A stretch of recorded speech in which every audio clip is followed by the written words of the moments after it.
we'd like to take this moment to thank today's sponsors, Atlas Industries in Berhad, for, of course, their support of the event. And we'd like to take this moment to invite our sponsor representative, Mr. Kor Chin Koon, to come on to the stage and introduce himself and, of course, to give us his presentation. So please welcome and give him a round of applause.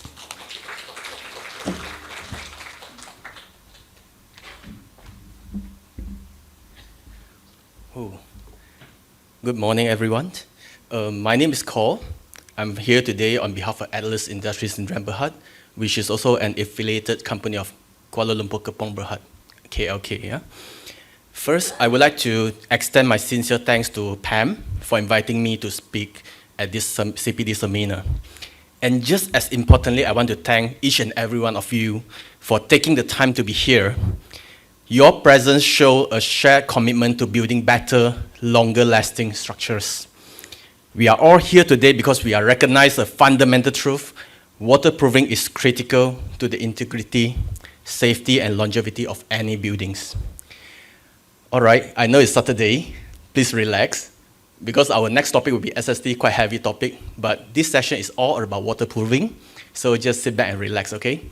On top of that, as appreciations, I also prepared some corporate gift, which is very suitable for architects, yeah?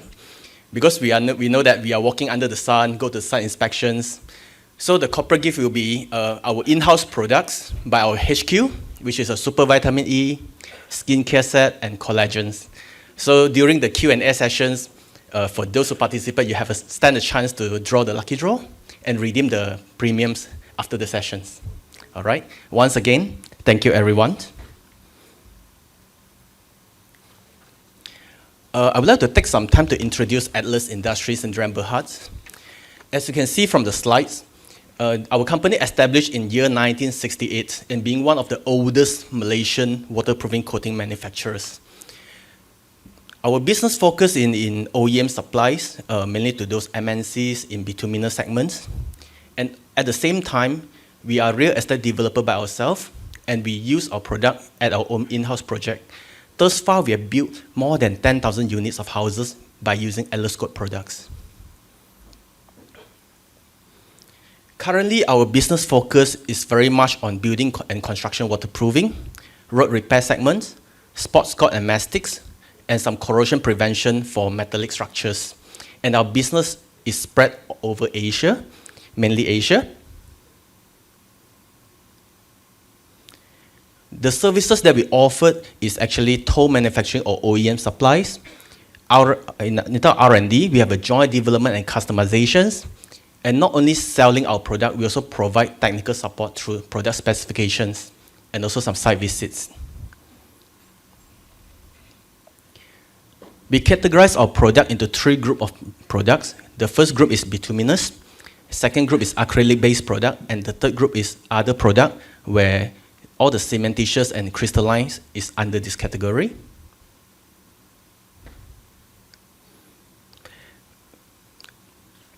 So far, any questions? Oh, okay. For bitumen products, it's always seen as an entry level of products, yeah, in the construction industries. This is kind of true because bitumen was applied as waterproofing since 2000 BC ago. And today, we still believe that bituminous waterproofing still have their value in all the construction segments here. Especially, firstly, is the proven durability, there's no doubt. Cost effectiveness, seamless coverage, there's no joint, and flexible application on irregular surfaces. All right? Like you see, every building design comes with some odd angles or edges. So bituminous actually can easily conform to complex shapes, corners, penetration, and curved surfaces, which is always a challenging point for other building materials. And of course, it is easy detailing and touchable. You can do a spot repair on top of it. And the last point is very important, is a scalable thickness. It depends on the area of applications. For Atlas Industries, how we assure our quality level to our clients?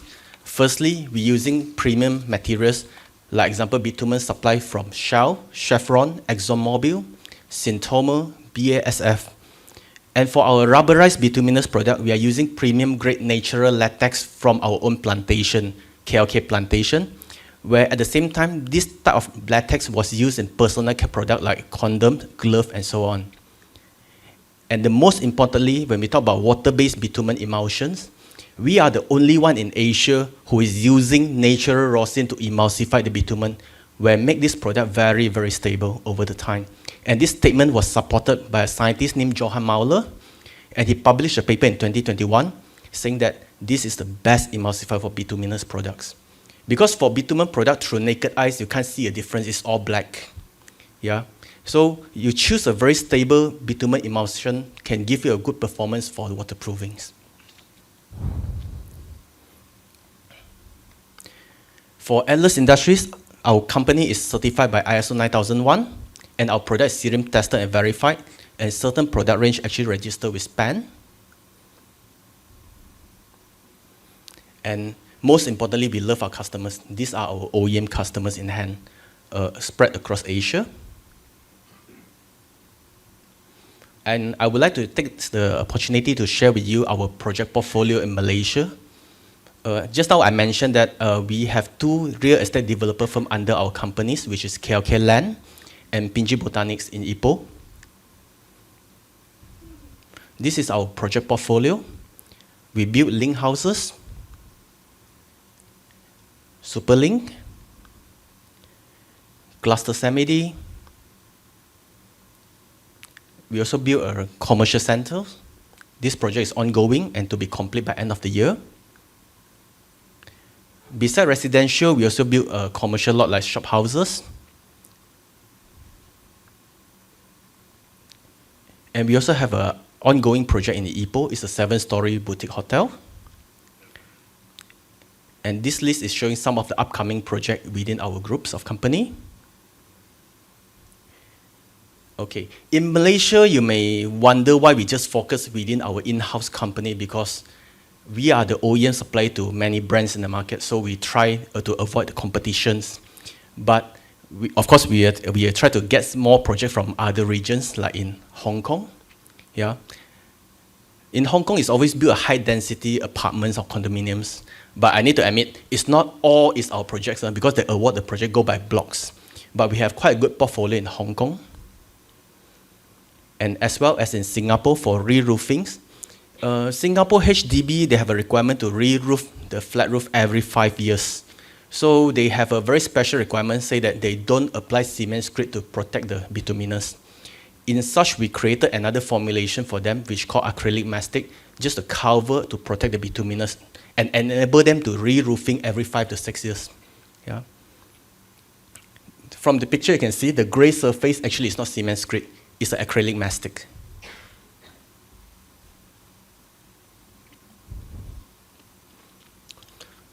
Okay, that's all about Atlas Industries. Before we entering to the CPD seminar, I try to put on a notice or disclaimer. I believe all of you may agree with these statements here.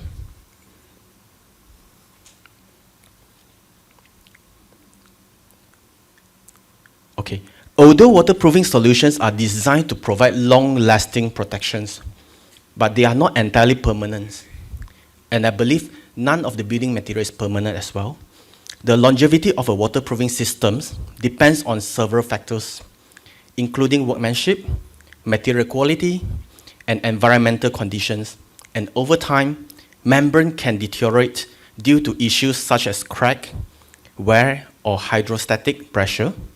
As a regular result, regular maintenance is an essential, and yet this is often an overlooked responsibility by end users. So I try to implant this concept is like, besides selection of right waterproofing materials, we also have to advise the client that to spend some time and effort in building maintenance. All right, so what is waterproofing?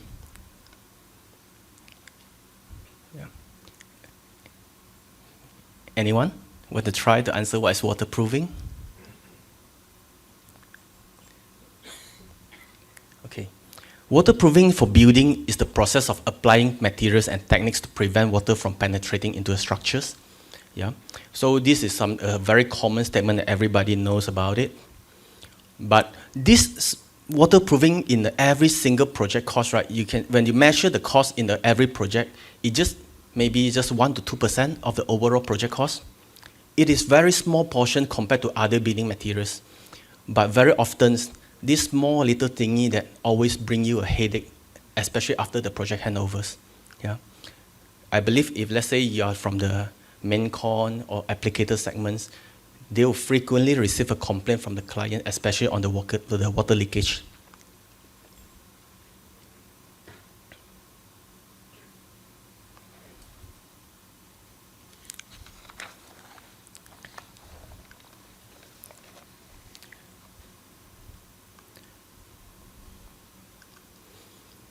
Over time, building design has become more complex. From the picture illustrate the evolution of roof designs, like you can see from traditional atap roof to high slope roof with overhangs, and eventually to modern multi-level roof structures, reflecting the increasing complexity of building architecture over the time. One key reason is the evolving demands of users and the need for enhanced functionality. Modern occupants expect building to provide flexible spaces, high levels of comfort, and a strong aesthetic appearance. To meet these expectations, designers often need to incorporate more sophisticated layouts and systems. Among the critical elements is waterproofing, which goes beyond simply providing shelter from rain.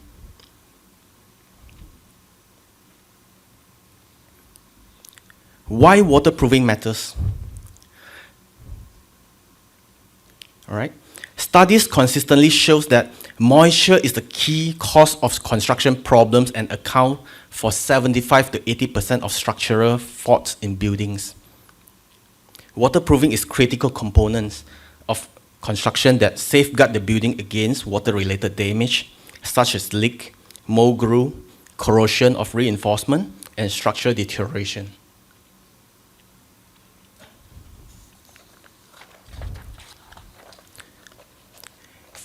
In the perspective of waterproofing, actually, what are we protecting? We are protecting the buildings from water-related damage through effective waterproofing solutions. And effective waterproofing solutions safeguard the structural integrity by prevent water ingress through roof, walls, foundations, and construction joints. Extend the lifespan of the building by protecting critical structural components from moisture-related damage, such as concrete spouting, concrete cancel. It can also improve indoor air quality by preventing the growth of mold and mildew caused by damp conditions. Hence, it can reduce long-term maintenance caused by minimizing water damage, repairs, and associated issues. Right.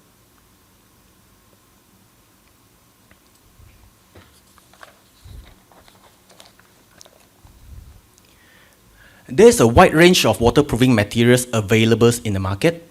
For clarity and ease of understanding, this material can be categorized into 3 main groups. The first one is the liquid applied membranes, LAM, and the second category is the sheet membranes, and the third is the integral waterproofings. Each waterproofing system offers specific benefits and drawbacks here, depending on its application and the site conditions. For example, like the liquid applied membrane, it can reach into corners, easy installation, and multiple application methods. But the drawback is the drying time. And if, let's say, there's a non-skillful applicator, it will cause an inconsistent coverage, and is also subject to weather and substrates. Yeah? Whereby for sheet membranes, they give a very uniform thickness, and the weather is very good weather resistance. They give you a consistent coverage and increased stress resistance. But again, there's some drawbacks behind. It's not fitted to size.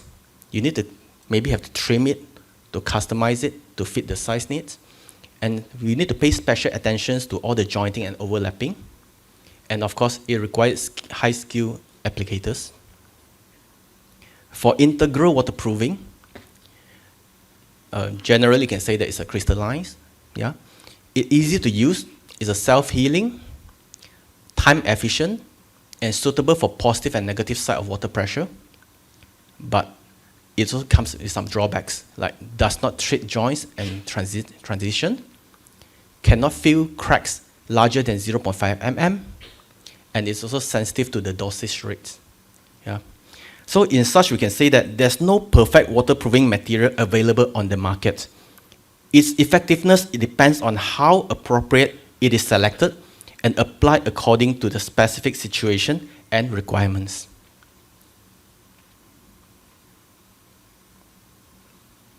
Okay, this slide we are talking about the LAM, the liquid applied membranes. Liquid-based coating which cures into waterproof membranes. It is similar usage to conventional paints, can be brushed or rolled onto the surface. Of course, the first part we talk about bituminous. It can be a water-based or solvent-based. It is a concealed type of waterproofing. It provides you an elastic and flexible rubber-like membranes. But of course, it is sensitive to UV and requires long drying time. Generally, it's about 3 to 4 hours or above here, depends on the weather. The second type is cementitious. Typically, it's a two-component product, stands from a dry cement-based powder and liquid polymer. It is also a concealed type of waterproofing. It is also sensitive to UV. If let's say you use a solid type of cementitious, it actually lacks flexibility and resilience to stress. Yeah. And the third type, we call it acrylic or PU. This is also the very popular product in the aftermarket. Like you can see, it's all the acrylic coatings, or they call it the exposed waterproofing systems. They normally apply on all the maintenance like to use it to cover all the flat roof. Actually, it's a good and convenient product, but it's also subject to the application. For polymer-based product, actually, they're more prone to blistering during the water ponding, yeah, due to the pressure and the elasticity. So for this segment of product, normally we'll recommend the users to apply a layer of primer before you apply the polymer products. Yeah. And also, there's another setback that always haunted the Malaysian mindset. Discoloration in waterproofing coating is not deemed as defect because it's still adhered and bonded to the substrates. But generally, when the Malaysian, we saw, oh, the thing is discolored or faded, we say its quality is no good, yeah? So acrylic product typically come in the form of color, dark gray or darker gray. Over the time, you see color faded effect, especially our Malaysia weather is so lovely. It's so hot, yeah? And the flat roof is always exposed to the hot weathers.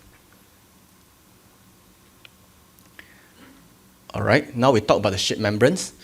Yep. Now it's getting very popular. You can see on all the social medias. This product seems like a magical product that fixes all the leak. Yeah, it's a good product indeed. It's a physical waterproofing membrane with uniform thickness. This is very important because like if it solely depends on workmanship, they cannot guarantee each and every inches come with a uniform thickness, but torsion membrane it can. And typically, the way of apply this material is by torch, so that it can adhere, or some is self-adhesive, to the substrates. Okay, the first product is a torsion membrane. It's made of modified bitumen, and usually it's APP and SBS. The selection of the material to modify the bitumen is subject to the countries. Like for example, APP may be more suitable for tropical country like Malaysia, whereby SBS, they are more suitable for country with the cold climates due to the performance and some characteristics. And it can be applied through heating using a handheld, and general is a propane torch. All right. The area that need to pay attention is the overlapping and the detailing. Yeah. The second part, before we select this material, we have to consider our clients. Is the building area allowed flames? Because you need to torch the membranes. Like certain areas. Yeah. Okay. Sorry. It's a kind of like chemical compound they use to enhance the materials. Yep. Later, I'll provide you in more details after the sessions. All right. Thanks for asking. All right. So second one is, we talk about PVC and HDPE waterproofing. It can be self-adhere or mechanical fastened. It can reduce the roof surface temperatures, but again, the seam and end need to be welded together securely. And the third one now is also quite famous, especially when we talk about data center, hospitals, all these kind of superstructure and high-end projects. TPO become a famous thing, all right? It's a thermoplastic polyolefin.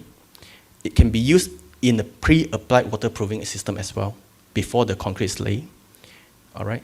It can give you a heat reflective and energy efficient, but again, they have the same area to be paid attention like PVC and HDPE waterproofing, which is the joints, the seam and the joint.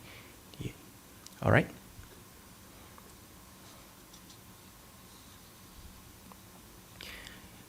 Third one is the integral waterproofing, or you call it crystalline waterproofing. It utilizes chemical compound which crystallizes and effectively seal concrete pores, hindering water movement. It remains dormant and activate upon contact with water. It allows hairline crack sealing throughout service life. Yeah. They come with two forms. The common one is the admixture form. You dose it into the concrete ready mix and seal concrete pores after casting.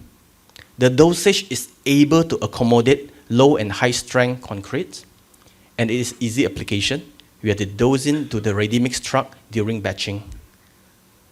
It does not adversely affect concrete strength. Yeah? Because I already just now mentioned, it will remain dormant and only activated upon contact with waters. And the second type of crystalline is because slurry types is a brush on. It can be applied post castings using, like I mentioned, is through brush on application. It reliable repair solutions once all existing finishing and waterproofing has been removed. It can be used to complement other waterproofing materials subject to compatibility. Yeah.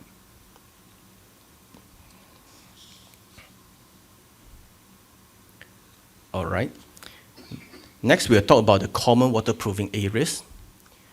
Generally, we can say that waterproofing is required for all these areas like basement waterproofing, roof waterproofing, bathroom and wet areas waterproofing, balcony and terraces, water tank, and external wall waterproofings. Yeah, through the diagram, you can say that almost all the critical areas that have a chances have a water seepage is either from underground or from the surrounded need to be waterproof. For flat roof area, typically we'll go for PU bitumens. If let's say above the roof have some certain heavy structure like cooling tower, solar panel, yeah, we'll recommend them to choose a bituminous with a higher tensile strength, which is a PU bitumen. Or if let's say the area is just for low foot traffic, we can go for rubberized bituminous or cementitious slurry. For planter box area, you can go for bituminous with anti-root features, or you can go for sheet membranes. For retaining wall, before they apply with the insulation, you can go for PU bitumen or rubberized. Whereby for the basement slab, the choices will be crystallizations or sheet membranes. Swimming pool, traditionally is a flexible cementitious with crystalline admixture. For protective layer, we can go for PU acrylic or sheet membranes as an extra layer of protection to the buildings. And in Malaysia, typically the washroom will go for cementitious slurry. Yeah. And of course, from the perspective of waterproofing coating manufacturers, we strongly recommended a primer to be applied before the waterproofing coating is applied on top. Yeah. Of course, each and every primer selection will be advised in accordance with the specific applications.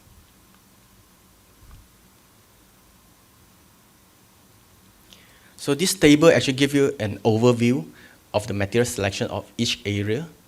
Like for basement waterproofing, is to prevent groundwater from seeping through foundation walls or floors. And generally, the material will be waterproofing membranes like bituminous coating, crystalline admixture, sealant, some drainage accessories, and sump pumps. For roof waterproofing, sealing the roof to prevent leaks due to rain or snow, especially for flat roof. Yeah, we'll use the waterproofing membranes such as like bituminous, sealants, cementitious slurry, and so on. For bathroom and wet kitchen areas, is to keep the water from penetrating into walls and floors, especially the shower, stalls, and the bathtub are key focus area. We can use bituminous coating, cementitious slurry, yeah, before they put the cement screed and cover with the floor tiles. And all the special corners have to be reinforced. Yeah. Balcony and terraces, These are the area that they so-called subject to slight movement due to the temperature variations. So normally we recommend to select waterproofing material with certain flexibility, like examples, flexible type of cementitious slurry or bituminous coatings. For water tank areas, recommended to choose a span-approved waterproofing coatings or bituminous coating for conceal type. Of course, to further secure the system, we recommend to dose in with the crystalline and mixtures. The last one we put there is so-called the external wall waterproofings. Because when we talk about certain project spec, right, sometimes the waterproofing suppliers, we are very much concentrated in those above areas that we mentioned, because we always feel that the wall have nothing to do with us. Because for the wall, they normally will apply the weatherboard, kind of like paint coatings. But actually, they also serve as a waterproofing paints, yep, to protect the buildings. Of course, if let's say for repair segment, typically they'll use the acrylic waterproofing to treat the external walls. If let's say they found some waterproof issues on that, yeah.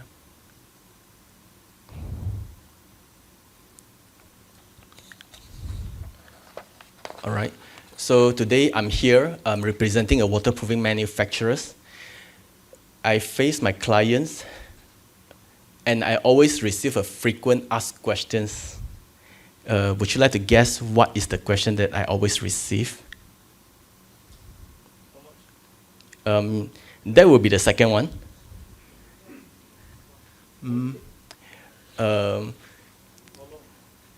No. Actually, when my client from each and different category, when they're talking to a supplier, they normally like to ask these questions. Can or cannot? I think this is our Malaysian way.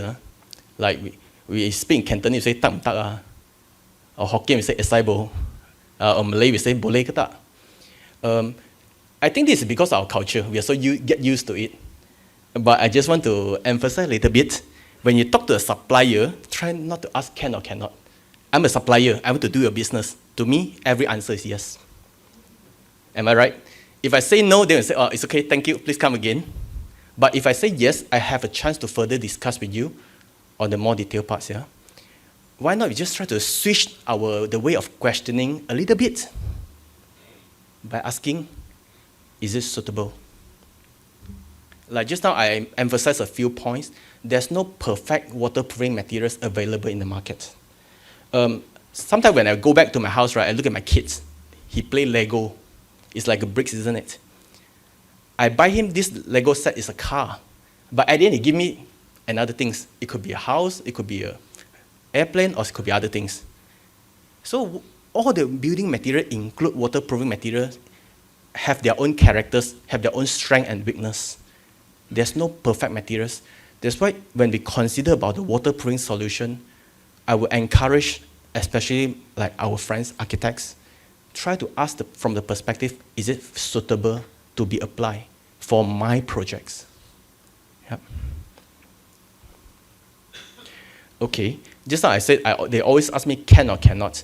As I'm a waterproofing manufacturer and specialized in bituminous, they always ask me this question, hey Kor, can I add water into bitumen emulsion? I say, you expect me to answer you from the technical? Say yes, or tell you no. But of course, I mentioned I'm a salesperson, and my answer is always yes. Think about it, because for bitumen product in the market, it's all black. You can't tell from your eyes what's the differences. But what if this bituminous coating come with the thixotropic character where you don't have to add water to turn it into liquid form? Do you still need to add water? Come, let's take a look on this video. It's a bit lengthy, but you try to pay some attention when they start to stir the bituminous coating with the stirrer. You try to observe the form from a paste form and how it turns into liquid forms. Yeah.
Like I shared with you just now, it's like why we created this type of characteristic on the bituminous coatings is because, like you see, if let's say we apply the thing by ourselves, like I'm from manufacturer perspective, you are architects, you do the thing carefully, following each and every single steps, you won't get wrongs.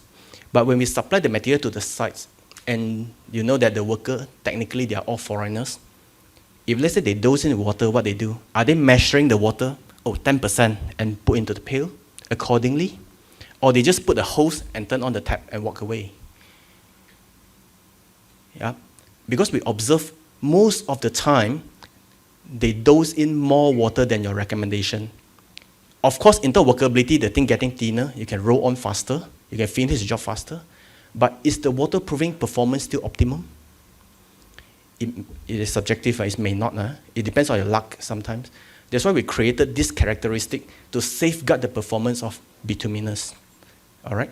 So in this kind of cases, do you think you still need to add in with water? Is it still the question surrounded with is whether can or cannot, or suitable or not? Yeah? This is the first example I would like to share with you. And the second example I frequently receive from the audience is on the flat roof. In Malaysia nowadays, we like flat roof. My father just hates it. My father is a contractor. He just don't like flat roof. He always told me, the pitch roof is always the best. But unfortunately, the trend changed. Now flat roof give you more, how to say that, it's a more modern look of the building. And I can say that almost every flat roof appears. And we also have a problem with water leakage, include my own house. I need to admit, all right?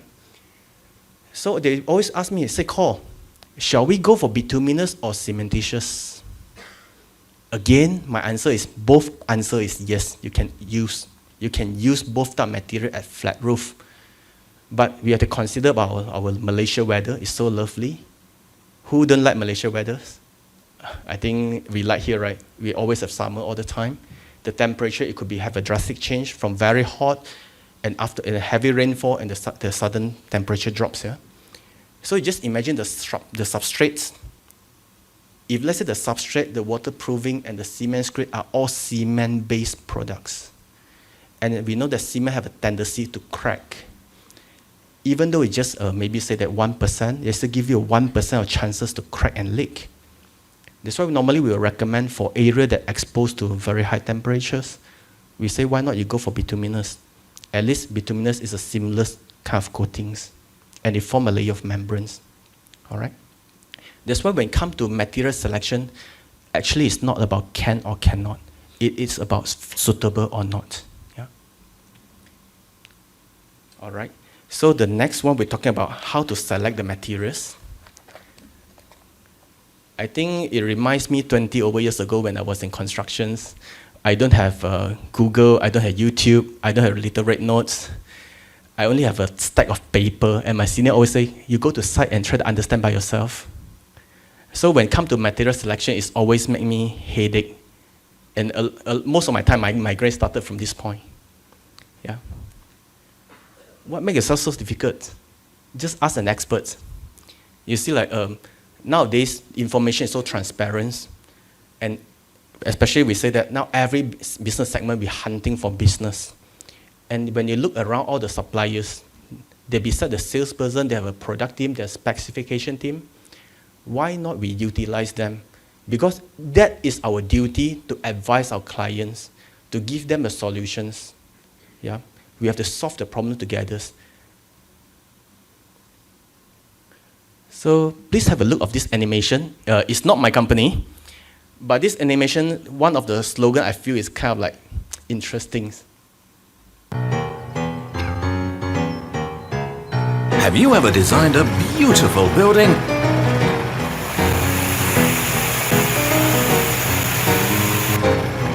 and then realized it's impossible to waterproof?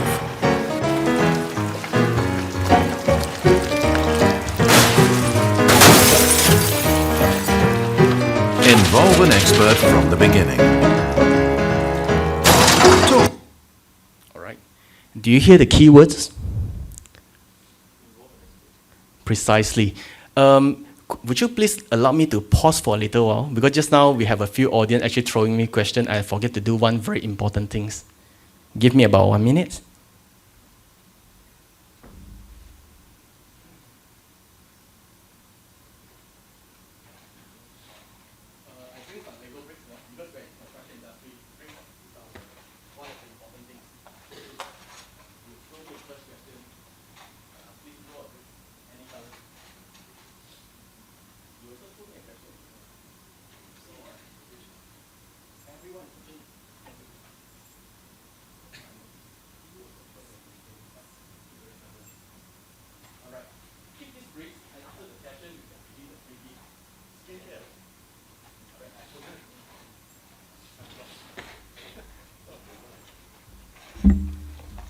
I try to make the session more lively. It's like, we know it's Saturday, and so sorry to put you all here to stress you out with the SST and the waterproofing matters. So hopefully from this free gift can give you some encouragement to stay on for another hours. All right, the keyword is involving an expert from the beginning. This is very, very important. Okay. So come to material selections, I call it the material selection 5C. The first one, of course, is the creditability of the manufacturer. Second to be considered is the conditions of the substrate or the peripheral materials. The third one is compatibility with the peripheral materials. The fourth is the constructability in terms of application and performance. And also very important element is the cost. And why I put the cost at the bottoms? Because most of the time the client will put the cost on top. Then they start to surprise, and sometimes, like I said, architect is like a designer, like an artist, right? You pay so much effort to make a design, and your client keep alter it. And sometimes you may wonder at the end, is this still my design? Is this still my preferred design for these projects?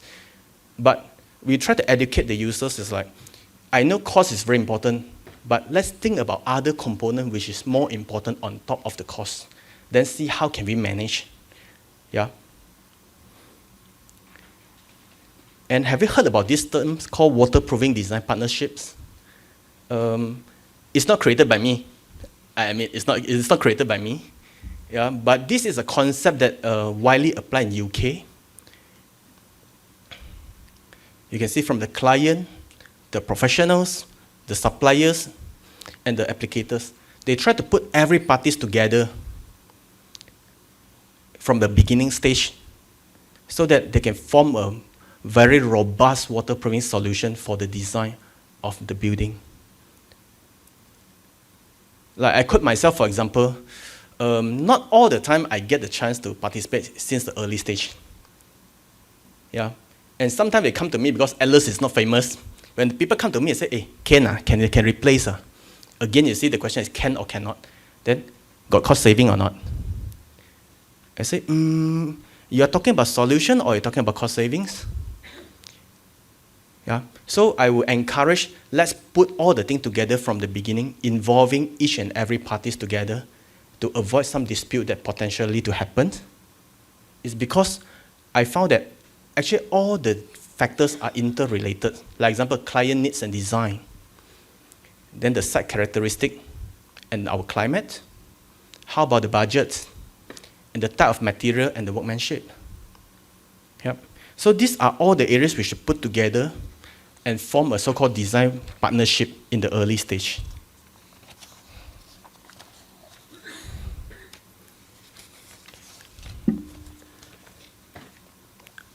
Then, when we come to common tender considerations, I put it and make it try to simplify into 4 pieces of the elements I see. Areas of involved.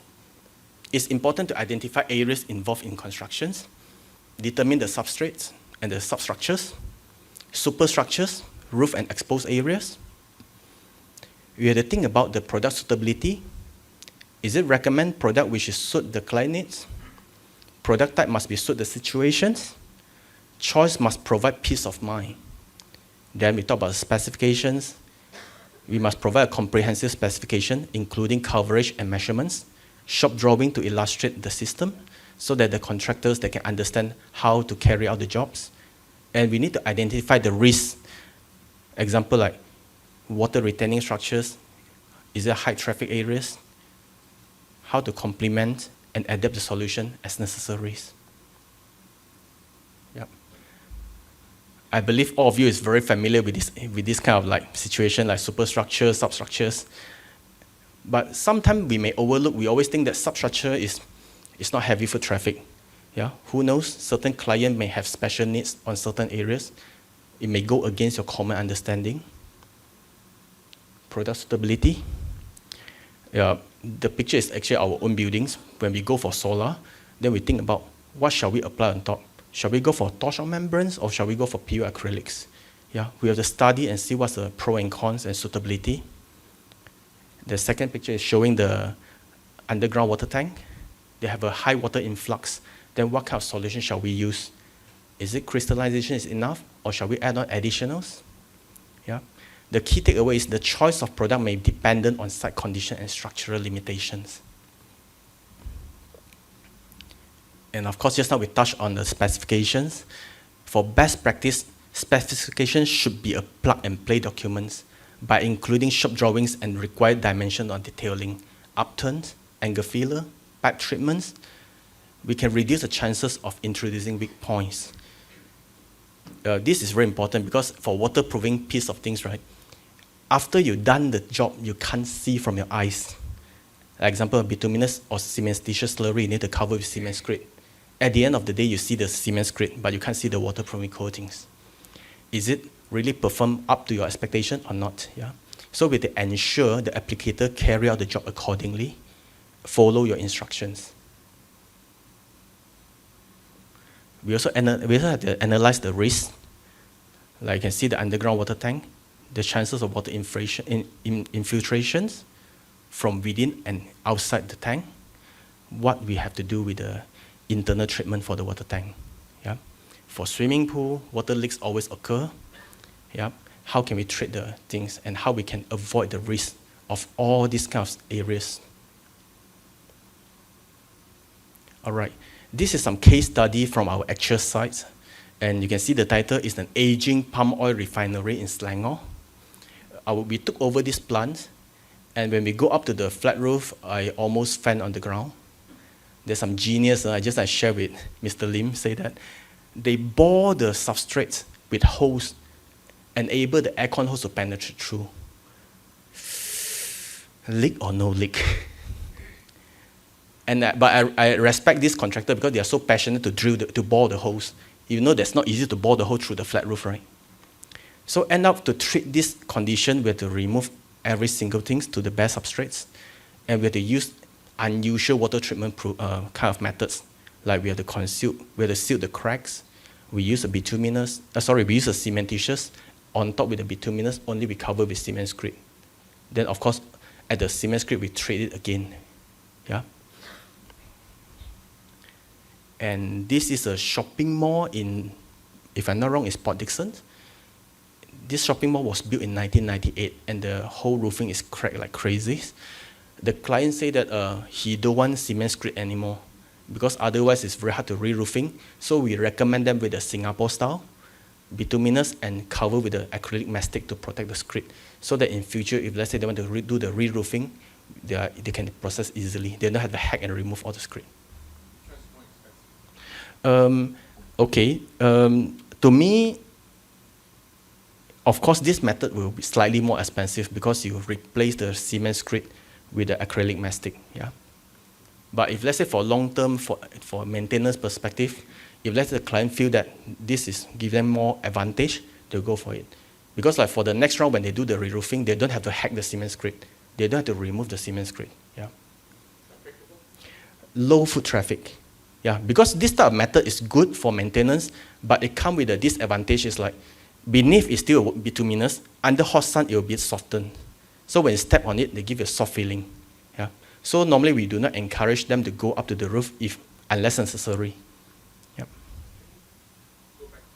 Sure, no problems.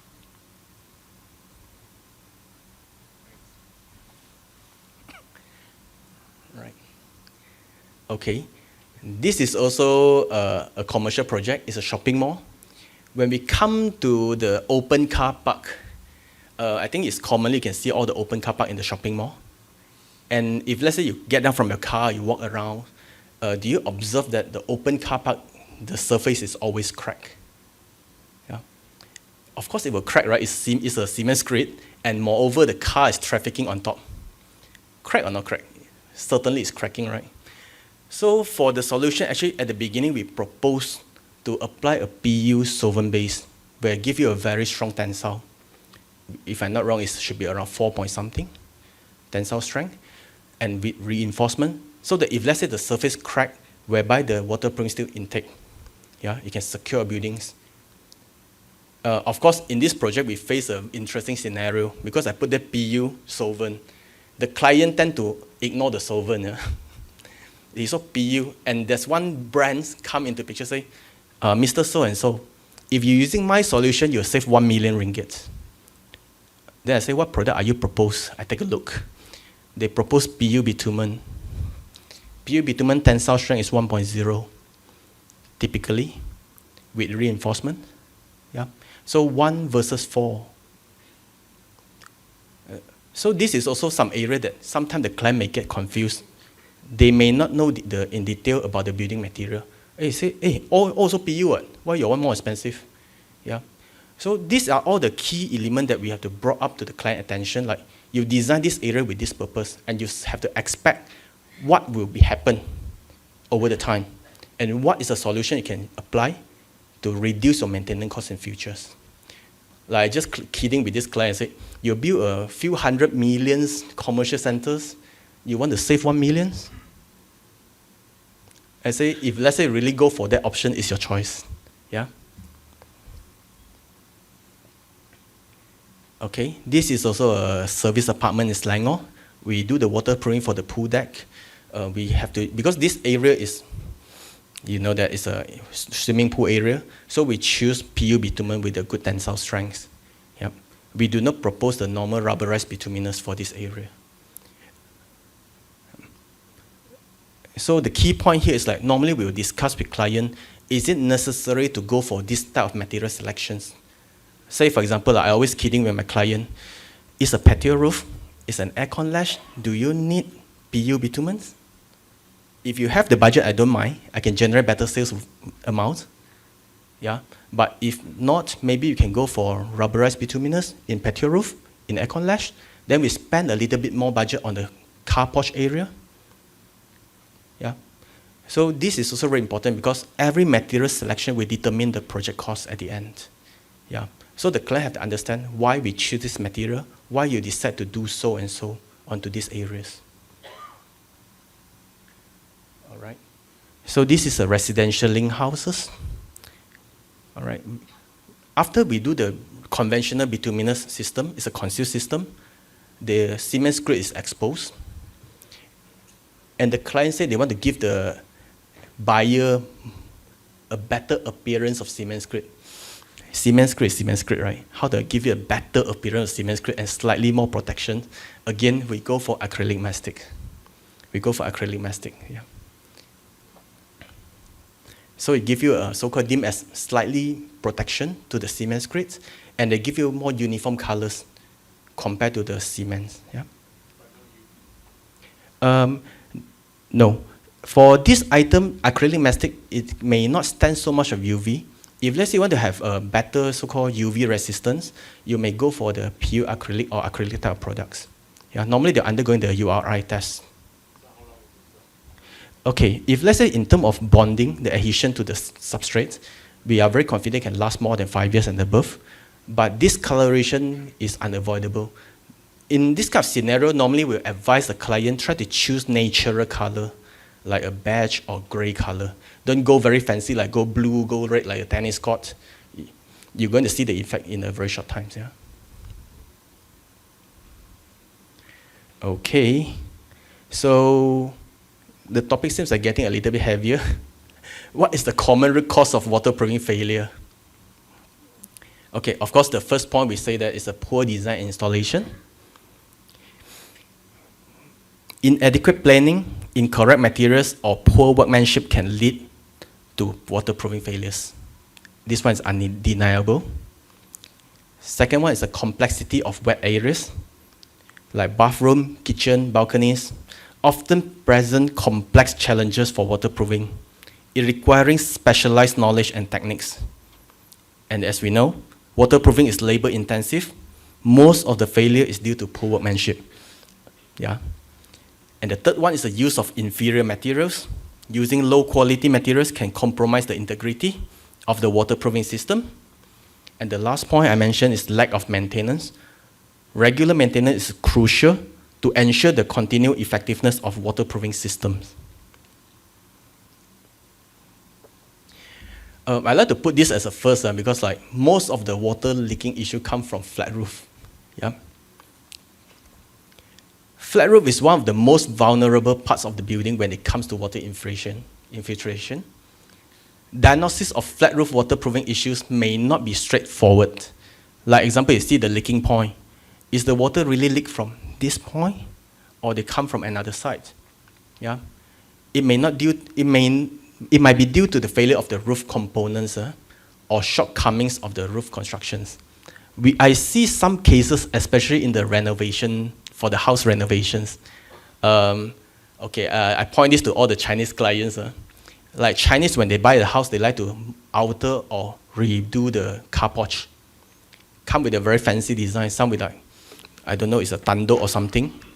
And I saw some cases when they construct the car porch, there's no scupper drain, no water outlet, no nothing. And this is really happened. Yeah. So when this is always exposed, that's why I say flat roof is always come with the problems. Yeah. So water could be collecting within the roofing layers due to several reasons, such as poor perimeter detailing or inadequate detailing around penetrations, failures of obtants, or the outermost weathering layer, and so on. Taking all the variables into consideration when specifying a waterproofing solution is not an easy process. Yeah. All right. Then, of course, we're talking about concrete cancels. Concrete is porous. It can absorb water and salt air very easily, which corrodes the steel inside. Concrete in buildings is typically reinforced with steel bars or mesh, and exposed to air and water can lead to corrosion of the steel. And this process is causing structural concrete cancel. The corroded steel will expand and cracks the concrete. When the crack accelerates the concrete cancel process by exposing more of the steel, which significantly weaken the building. It is called cancel because if left untreated, the damage will grow further, faster, and more severe. Wet walls. I think this is also a very common issue. Yeah. Dampness in the wall can lead to various issues, including aesthetic problems, structural damage, and health concerns. Common causes: rising damp, penetrating damp, and condensation. And the consequences is aesthetic issues: paint to peel off, wallpaper to blister, and plaster to crumble. Structure damages, like wall damages, rot timbers, structural collapse. Health problems: the rising of damps, they promote the mold growth, which can trigger allergies, asthma, and other respiratory issues. And unpleasant odor, create a musty smell, and it also reduces the energy efficiency. Ineffective insulators leading to higher energy bills. Addressing all these issues involve identifying the source and implementing appropriate solutions, include repair leaking, improving ventilation, or installing damp-proofing measures. Okay, this one, I think in KL, we always have this issue, especially those who stay in the condo and apartments. Sorry.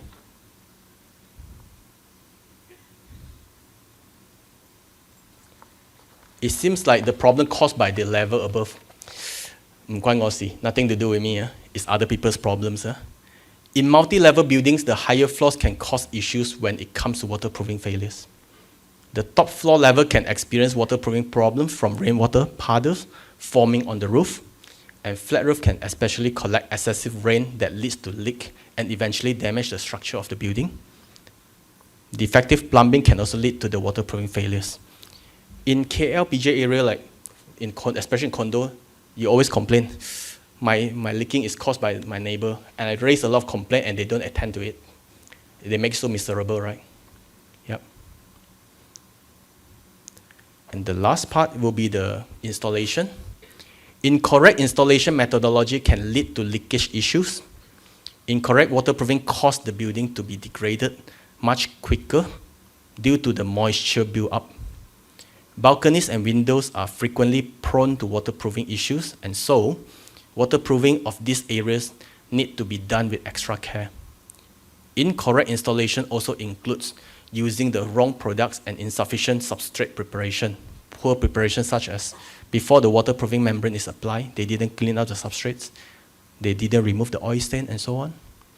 So correct installation is the key when it comes to waterproofing.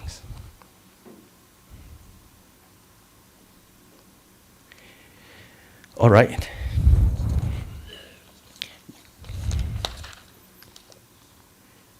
So this looks funny, right? Okay. Back in 2020, Mr. Anthony Lee, he presented at the PAM Online series, which is session title. Initially, I thought they said the state of quality, but the actual title is the sorry state of quality of works in completed buildings. One of his statements left a lasting impact on me. He said that our projects nowadays primarily driven by cost and time, with quality being compromised and workmanship deteriorating. When I listen to this PAM talk, you may feel bad, right? Because like we are supplier and my contractor is doing the work on site. We are talking about workmanship, and now they're talking about deteriorating of the workmanship and quality. Okay, in Atlas, we have addressed waterproofing matters from the perspective of both a property developer and also a material manufacturers. Today, we are not here to discuss on design issues because I have a full confidence in the professionalism and capabilities of architects who thoughtfully consider design complexities and other challenging factors. Today, we're going to talk about some of the workmanship issues. So look at these slides. This is the book named Journey to the West. It's one of the 4 great classical novels of Chinese literature published 400 over years ago. Anyone read this book before? Or watched the movie before? I think for Chinese, I think mostly you read this before, right? They're talking about the journey to the West is a monkey king. He go to India to bring back the Kitab Suci. Yeah? So are you familiar with this scene? Where he been punished by the Buddha and put under the mountain for 500 years. So if let's say we apply the same situation into construction industry, who is playing the role as the monkey king?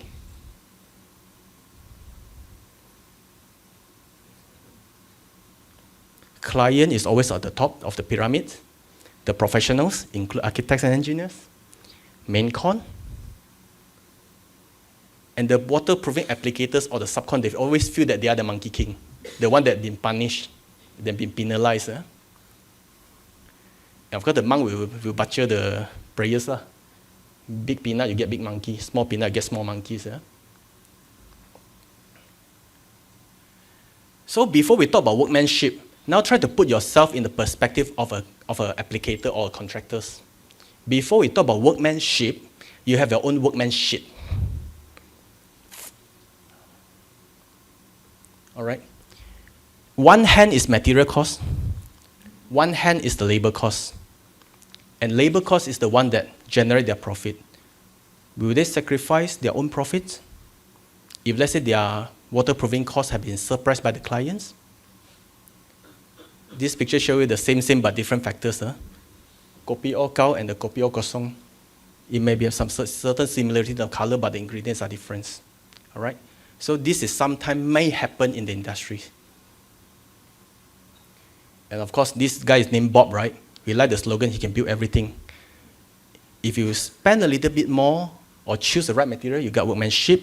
Otherwise, you get workmanship like what Mr. Anthony has mentioned in the past. All right? So workmanship, you need a close monitoring.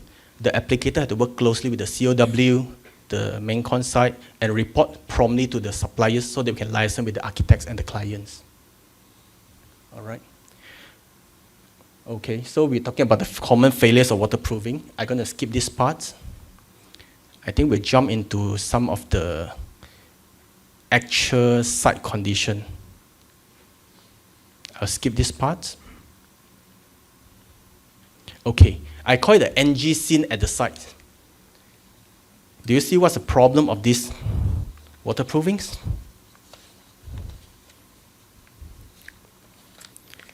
They didn't cover the upturn with cement screed, and the paint coating has already applied on top. And another site, just a small portion of part they skip the waterproofing works.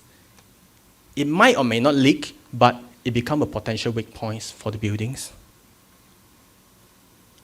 This one is the RC water tank, and you observe there's no floor outlets. What happens if the water outflow from the water tank and rise more than 30 cm? And the second one will be the uneven upturns. They do the upturns, but it's uneven. And this is very common. You can see the crack screed, and they make the exposed waterproofing system, and the block floor outlet at the sides. They've been trapped. Yeah. This is some common scene where they expose the rebar and the damages around the floor outlet. And this job is like they rushed for the waterproofing, but they didn't cover the waterproofing. They didn't screed it on time. This happened before Chinese New Year. When we come back from holidays, it fully oxidized. You can see the orange spots is all oxidization. And the whole piece of floor all oxidized. It's a waste of effort, cost and money and time. It's not a small portion, it's an entire portion. And when we sometimes come to cement screed, they give you a porous, very brittle cement screed where may crack and expose the waterproofing systems. This one we can say is poor workmanship, yeah? But this one is very interesting. Guess, is this a link house or is a multi-million bungalows? I call it the exaggerated specs, overdoing. This bungalow worth, I think, don't know how many millions. And the waterproofing system is PU bitumen, cement screed. Insulation, cement screed, following with cementitious without concealed. And see the cracks. It's overdoing. Too good, and they bring you more problems. Is it a low-cost project? It is not. It is not. But this happened. It's real. It's real. And see the crack lines. Nothing can help you, right? Unless you redo the whole things. And this is also a funny scene. Where the water trap and where's the scupper drain? Leak or no leak? This also a multi-million bungalows. Yeah. All right. So today I think we are almost done, and we just slightly touch base on the maintenance parts here. When it comes to maintenance, right, sometimes the solution is just too ideal to believe, but it's never stopped us to do maintenance onto the building, like waterproofing membranes, inspect for crack, blistering, or sign of deterioration, and reseal the damaged areas with appropriate materials. When it comes to cementitious coating, they recommend to redo the cementitious coating every 5 to 7 years. It's actually kind of impossible, but you need to keep an eye on it. If let's say any leak, try to treat it as soon as possible. Sealer and coatings, ensure they are properly maintained by regular inspection. Drain and gutters, make sure it is clean. There's no blockage at the outlets. Sump pumps, clean and test the sump pumps. Yeah. By following the maintenance practices, you may be able to extend the life of waterproofing system and prevent costly water damage. Okay, this slide shows some common maintenance method in the market, which is acrylic coating. But acrylic coating cannot withstand the stagnant water. If you soak in the water, it will still deteriorate. The second picture shows is acrylic waterproofing coating, but they didn't apply with primer. That's why you see the blistering and they peel off in a very short period of time. Of course, the third is the torsion membrane is delayed because they didn't use a so-called suitable primer, and the whole thing delayed at the end of the day. So today, I think we don't have so much time to talk about maintenance, so we're going to stop here. So to end the speech, I would like to thank you once again. It has truly been an honor to be here with all of you today and to have opportunity to share and learn together. Your presence reflects our shared commitment to continuous improvement and to raise the standard of our industry. Wishing everyone a pleasant and restful weekend. Thank you. Of course, the next talk we're going to have at the moment is about stamp duty and sales and service tax, SST, and of course the impact that this is going to have on your business, all right? So, stamp duty, the government will implement stamp duty self-assessment system in phases commencing January 1, 2026. Okay, we have that next year onwards.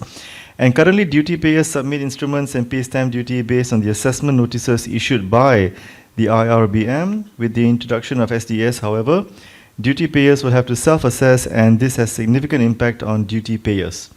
It is important for duty payers to file the correct stamp duty returns, and today you're going to be walked through the key changes and the impact, okay, when the session starts later. All right? That's number one. The second thing that we're going to be talking about is the sales and service tax. And again, a little bit of an intro to what that is supposed to be. The Ministry of Finance issued a press release dated on the 8th of June this year, informing that the effective date of the expansion of scope of sales and tax service tax, as announced in the Budget 2025 speech, is July 1, 2025, which of course was 5 days ago. The release was also highlighted, and the companies that productively comply with SST requirements would not be subject to prosecution or penalties until December 31st, 2025. Okay? So that's the stuff we're going to talk about, very heavy. I would like to, of course, introduce our first speaker to come on to the stage, but I think we'll just give it a little bit more time so that we have more members in the audience before we can officially begin. Okay? So I'll just give you a bit of a bio as to who our first speaker is. Now I'd like to introduce Miss Margaret Lee Seet Cheng. I hope I'm pronouncing her name okay. And Margaret Lee is a tax partner in PricewaterhouseCoopers Taxation Services in Berhad and heads the corporate tax group, which specializes in consumer and industrial product services. Specialties include advising companies involved in manufacturing and trading, retail and consumer property developers and investment, hospitality, and of course construction sectors, making of course very ideal to present what needs to be presented today in relevance to both the stamp duty and the sales and service tax. I think it's okay to begin, right? Members of the audience, what say you? Shall we start? Also eager to learn about tax. Okay, I guess there's no reason for me to delay. So without further ado, let's welcome our first guest onto the stage.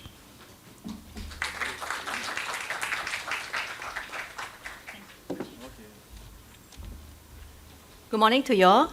I'm Margaret, then my co-speaker is Geeta there. I also got Emily who's actually supporting us today. All right. Now, this is actually on Malaysian. The first topic I'm going to cover is stamp duty. You could have actually heard and read in the media about stamping of employment contracts. Our Malaysian Stamp Act has actually been there for actually many years, 1949. It's not a new act. In fact, our Malaysian Stamp Act modeled after many parts of the UK Stamp Act 1891. So therefore, some of our parts, in terms of the language used in the Malaysian Stamp Act, is actually using very old English words like obligo. I will explain to you what it is, right? Now, before I go into the self-assessment system, I will bring you through in terms of the general principles so that we are aligned. You have a good understanding before we go into the stamping of the various documents or instruments. First, our Stamp Act, like I mentioned, is 1949 for many years. Now, Stamp Act is all about talking about instruments. There are three criteria that you must remember. Then you can determine whether the document you sign needs to be brought to the collector for stamping. When I say collector, it is actually the collector of stamp duty, or you can call it RRB as well. First, there must be an instrument. If there's no instrument, there's no stamp duty. Unlike income tax, it's a tax on transaction. So for income tax, you supply your services, no agreement, you have to pay tax. But for stamp duty, it's different. You need to have an instrument. No instrument, there's actually no stamp duty, okay? So that's number one, that's very important. Now, can we say that there's no instrument if you sign on a piece of paper? No. Definition of instrument is very broad. It says every written document. And 1st January 2024, the authorities actually put in the definition of what is writing or written. It includes electronic record or transmission, which is an electronically readable form. So meaning to say, if you have a digital form, it is an instrument. Prior to 1/1/2024, before they included the definition of writing or written, there was ambiguity. So with the advent of technology, the authorities have actually put in place and tightened in terms of actually what is considered to be instrument. Second, first instrument, second, it must be chargeable with duty. Now, if you have an instrument, but it doesn't fall within actually all the items in the first schedule, it's not chargeable with duty, there's no need to actually do stamping. So the second criteria is important, chargeable with duty. How do you determine your document is chargeable with duty? You have to refer to the first schedule of the Stamp Act. There are about 70 items. You have to run through all of them, and if you think that your document is not within 70 items, it's not chargeable with duty. Again, this is going to be quite challenging because one of the item is agreement. Likely, if you're not caught on all the others, you'll be caught under this item called agreement. Third, it must be executed. What is executed? It means that if it's not sealed, then it is actually signed or signature. These are the three elements that you must have, right, before the Inland Revenue can insist the document has to be brought to them for stamping. Now, execution, you could have heard previously what businesses used to do. Two parties, say for example, they go to Hong Kong. They sign the agreement there, keep the agreement in Hong Kong. The physical document is kept in Hong Kong. Don't bring it back to Malaysia. Prior to 1/1/2024, there is no need to do stamping because it's not received in Malaysia. However, the authorities, what they have done, they have actually plugged the loophole on that, and effective from 1/1/2024, they say receive in Malaysia includes receive via electronic transmission. What does that mean? You receive via email, your physical original agreement is still kept in Hong Kong, you receive via email, you will be deemed to have received in Malaysia, or you have actually cloud system. So this is how broad it is, right? Now you satisfy these three, it will mean then you have to bring the document for stamping. Now on this slide, you will see that there are actually common instruments. You will actually encounter it very, very often, right? So that's why I pull out of 70 items, I pull out these 5 items. Okay, I call it items. This is very important. Do bear in mind, the classification of the document under that item, for example, item 4, it is an agreement. It will then determine how much is the stamp duty, number 1. It will also determine who is actually liable to pay the stamp duty and file the stamp duty return. Okay, so classification of the instrument is very important. First, let's look at agreement, item 4. Agreement. A lot of businesses will try to stamp the agreement at 10 ringgit, right? Does it mean if your document has the word agreement, automatically you qualify for 10 ringgit? Answer is no. Why? It's because the act is written in such a manner that only if that document, that instrument doesn't come under all the other 69 items, then you can only then go under item 4. So it's very strict in the interpretation. So a lot of instruments, if you have amount, say for example, you have you got a consultancy agreement. A consultancy agreement, the word agreement is there, right? Does it mean you can come under 10 ringgit? Answer is no. If the agreement has an amount, say for example, a consultant is actually engaged for 3 years, 100,000 ringgit a year. So if you have an amount, you will not be under item 4, 10 ringgit. You will be under item 22, the second row. Item 22, if you see the word services is there, what it means then, you will take 100,000 because it's an engagement for 3 years. You take 100,000 times 3, 300,000 ringgit. Then you multiply by 0.5% to get the stamp duty. So it's not 10 ringgit. Why 0.5%? Because it has a definite and certain period. You see there's another rate, 1%. I will go to that later. But 0.5% is for definite and certain period. So for this consultancy agreement, Inland Revenue is actually very good. They do not just look at the title and see the word agreement. They look at read the content of the agreement. So yesterday, Emily and I, we were actually at a stamp duty audit supporting our client. Sure enough, RB actually went through word by word in the contract. to determine whether the employment contract is 10 ringgit or is it under item 22, which is actually based on 0.5%. Because for that contract, there is a definite and certain period. They may call it employment contract. But when they read the agreement, it is actually appointing a consultant or advisor. All right, so for stamp duty, very important, just don't rely on the title or the heading. Now, if it's 0.5%, because it has a definite and certain period for 3 years, right, and you got 100,000, you also got a value, then there is a stamp duty remission order that will bring it down to 0.1%. So you must know the stamp duty in order to minimize your transaction costs. What if, say for example, you enter into a loan agreement, it's indefinite period, then it's 1%. So you enter into a loan agreement, say 10 million ringgit. Because it's indefinite, then it is 1%. If there's a definite and certain period with tenure, that's 0.5%. So let's take through this loan agreement, 1%. What happens here is that there is a stamp duty remission order that can bring the 1% down to 0.1%. However, there are more conditions. The conditions compared to a service agreement here is the loan must be without security. It must be repayable on demand or single bullet repayment. So there are various conditions, but Inland Revenue will determine and check whether you have met those conditions, all right? So item 22 is very broad. So the first thing you look at, if you look at decision 3, is that if you have amounts, you will really need to scrutinize yourself whether it is actually 10 ringgit, item 4, item 22. Item 22, there are actually a number of examples of instruments. Bond, covenant loan services, equipment lease agreement, when you actually, say for example, you rent a photocopier. Photocopier is an equipment lease agreement, right? You have to actually pay stamp duty. So it is really broad. You need to do a review of all your instruments that you sign. The other one is that a very broad category, a catch-all is instruments of any kind whatsoever. If you are not caught under the first 5, you have to consider this 6th category, right? Now, I mentioned just now, you need to classify your instrument.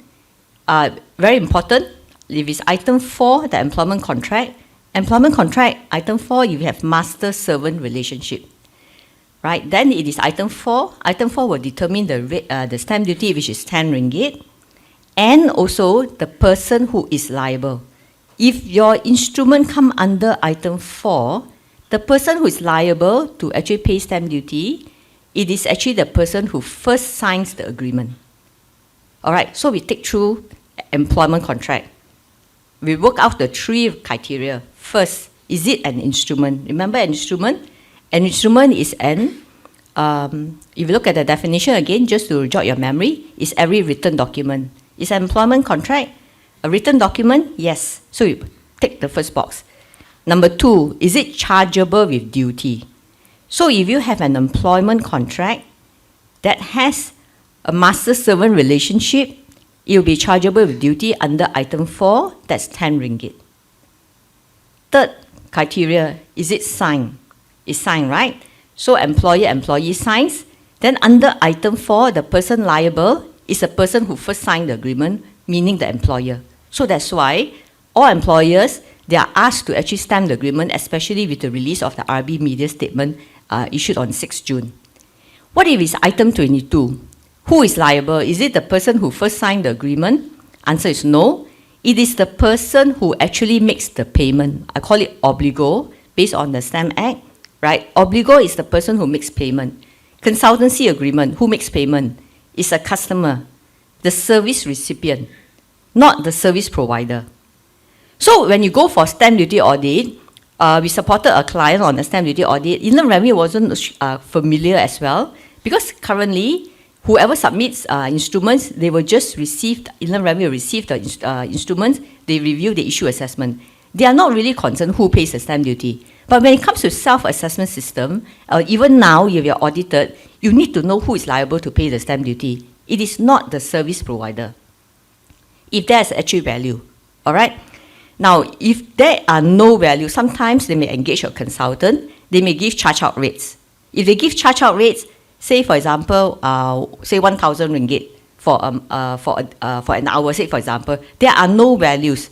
you cannot determine what the value is, then it's item 4. Once it's item 4, is whoever signs the agreement first. That's why the classification of the instrument is very important. Okay, then when you go to properties and shares, right, the buyer, I think you all will be familiar.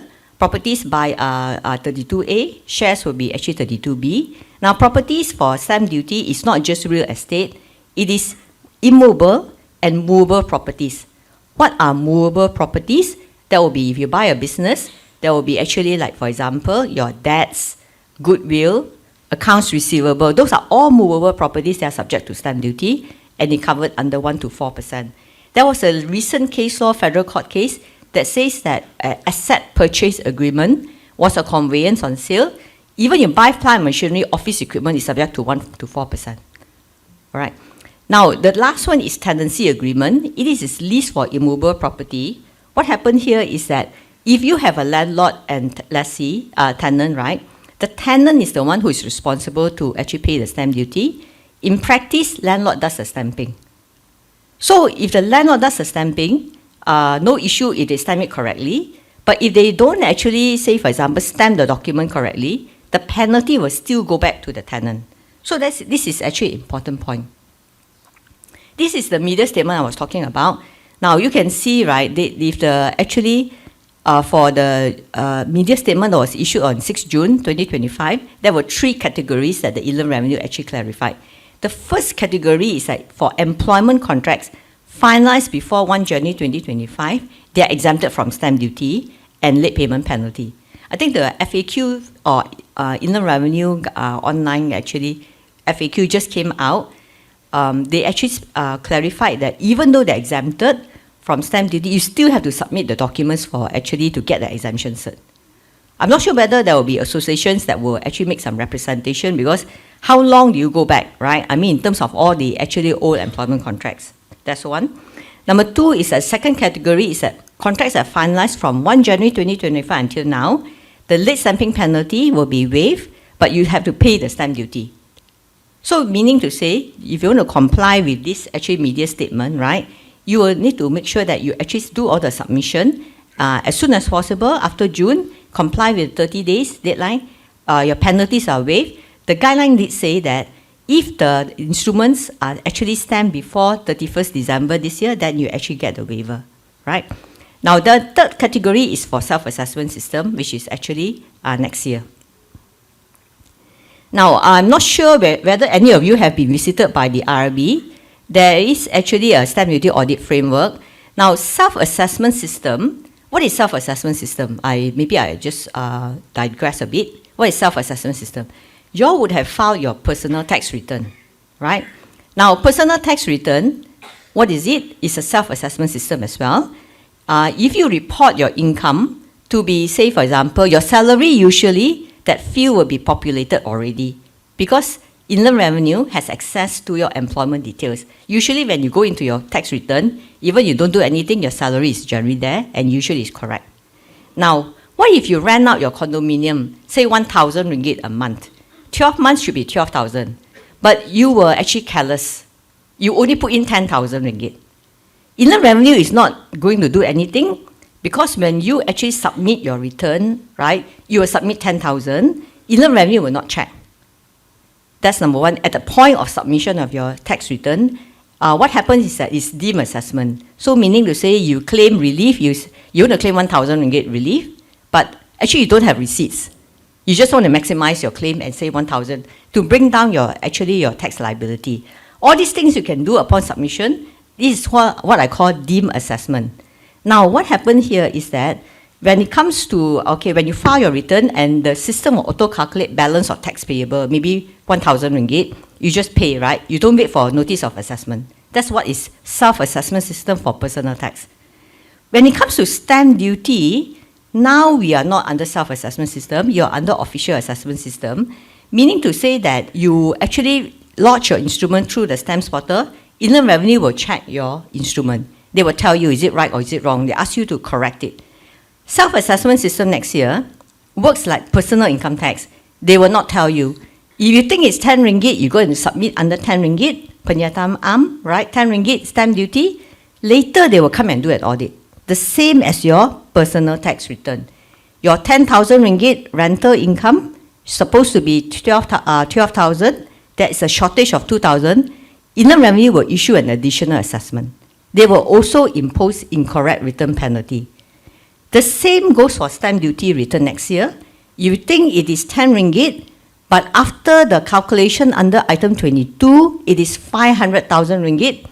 The difference between 500,000 ringgit and 10 ringgit, that is actually additional assessment. So this is what actually Inland Revenue is saying all about in terms of the self-assessment system, right? Now, self-assessment system is actually next year, 1st January 2026. But now RB already conducting stamp duty audits. They have also issued a framework. The framework actually takes effect from 1st January 2025. So what happened here is that they will go to, there are two types of audit. They go to actually your office. This is what I call comprehensive review. All the audits are supported our clients, right? It's all conducted at the company's office. They prefer to go to company's office. They ask you about your business, how you run your business, what documents you stamp, what documents you don't stamp. You have to produce a lot of actually agreements, and those agreements which are not stamped, you need to explain, and if they are not satisfied, they will come out with audit findings, and then ask you to bring the documents for stamping. There will be stamp duty for sure, and also late stamping penalty. So this is when you need to understand, is it your responsibility or is it the counterparty responsibility to bring the instrument? For example, we have actually supported one client who is a service provider. Inland Revenue told my client, service provider, to stamp all those contracts for services that they have actually entered because they were consultant. So we have to explain to RB, those contracts are not the responsibility of my client, but it is a customer's responsibility. So with that, they understood, then they didn't actually pursue further. So that's why it's very important that you have a good knowledge of stamp duty. So this is one of the things. The coverage period usually is for 3 years. We have seen some RB officers asking for 4 years, right? Some for 2 years, so it's actually up to them. Because this is only a framework. Now the duration of the audit, they say that under comprehensive review, right, is 1 to 4 days. If it's 1 to 4 days, I think there's something not quite right, because Inland Revenue, if they are there for so many days, that means they are pursuing a lot of documents. Usually our audit is about half a day, how we manage the stamp office, meaning to say you need to be really cooperative, you know what's in the law, and explain to them your stamping position. They will come out with the audit findings, and then up to you whether you agree to stamp or not to stamp. So if you don't stamp, they may still issue the assessment, and then if there is actually further dispute, if you don't agree, you object against it, the next level will be the High Court, right? Then it's the starting of the legal proceedings. Now, how you determine in terms of the selection, there are few. Number one is that based on industry. Certain industry gets selected. For example, usually property development and construction industry, they are actually selected because there are a lot of services agreements there, right? There are also a number of cases whereby, whether it's companies or advisors, what they do is that they submit actually the instrument. After that, they cancel before the assessment is out. So they submit and cancel. Why they do it? They think that the officers will not give them the 10 ringgit assessment, so they actually went to cancel. So you do a submission cancellation a few times, this is where Inland Revenue will then actually audit those companies. So there are a lot of audits that are being carried out currently. There's also voluntary disclosure. Say, for example, if you want to decide to actually go to the authorities and do voluntary stamping, there is some penalty in terms of concessionary rates there. Okay, come to self-assessment system. What happens here is that there will be actually 3 phases for stamp duty. Inland Revenue is aware stamp duty is not so straightforward, not common knowledge. You look at corporate tax, personal tax, it's all actually one implementation at one go. But for stamp duty, it is done under 3 phases. Phase 1, what are the instruments? Tenancy agreements, fixed duty, the 10 ringgit or your 200 ringgit, anything that's fixed duty is phase 1. The other one is this broad category, item 22 or 27, right? So if you fall under this category, then they are actually self-assessment system, phase 1. If you are actually under phase 1, then there's phase 2 and phase 3, transfer of property ownership that do not involve JPPH evaluation, right? There's phase 2, then transfer of shares is in phase 3 and others as well. So you need to understand which category, which phase in terms of your instrument is. For example, you will sign actually a consultancy agreement, right? Then, and you are assuming you're a customer, right? You actually you engage a subcontractor. You are the customer. You are the, say for example, one of the main advisor, right? So what happens here is that it is actually under phase 1, under services, securities. So when you actually submit, please don't wait for the assessment or assessment notice. Inland Revenue is not going to issue a notice of assessment exactly like your personal tax return. It's self-assessment. But assuming if you actually transfer shares, phase 3, during 2026, that one you wait for actually assessment.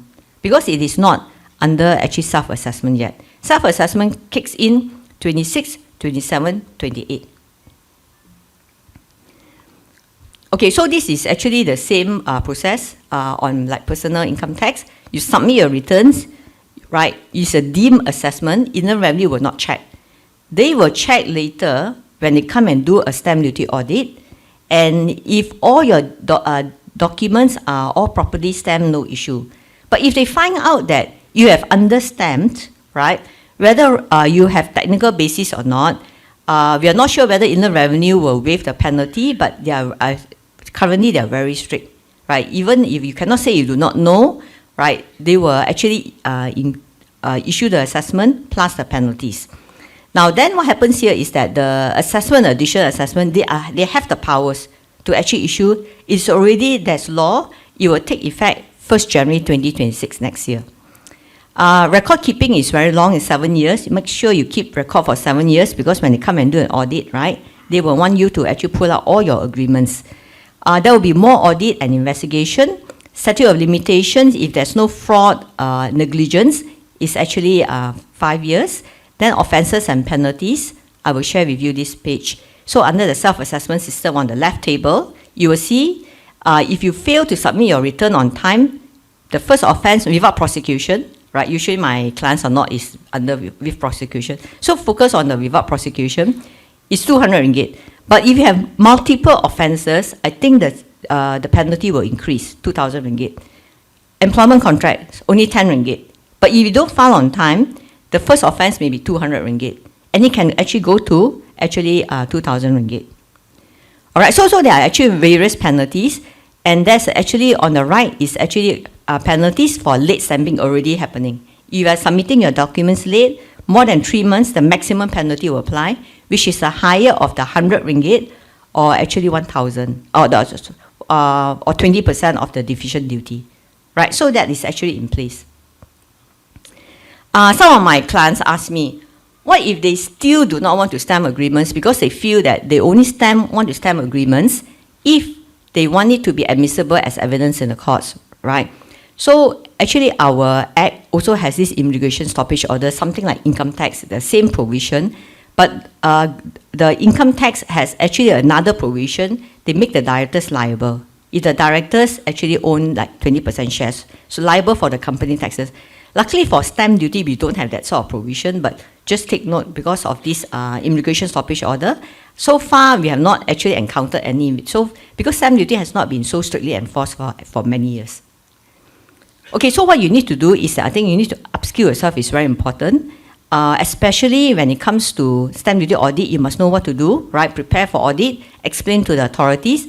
When it comes to 1st January 2026, another very important milestone, you must prepare it this year. Even now, what do you do with your stamping? Do you want to stamp all your agreements starting now? What about prior years? What is there in the law that supports you or defend you if you want to don't go back? How many years you want to go back if you want to do voluntary disclosure? So these are the various questions that you need to actually have a position on so that to prepare yourself for actually the stamping position, right? Then the potential impact. If you are not sure about your business, do you need to factor in the stamp duty cost? Do you need to budget for it? If that's the case, look at who is responsibility. It must be your responsibility, then you do the budgeting, right? Then the other thing is business processes. Just to share with you, for my clients, right, when they do stamping, because they got, if it's actually even whether it's one company or a big group, the HR documents are sensitive documents, confidential. They may want to do the stamping on their own, and they have their own access and their own password in the stamps portal.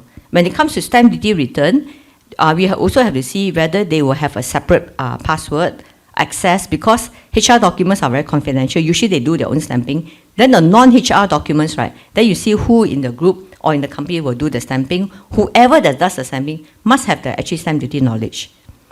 Transaction costs I've seen already, and I covered the rest. Okay, so what I do is I pass it on to Geeta now. After we have a Q&A, then if you have questions, we can go through the Q&A together.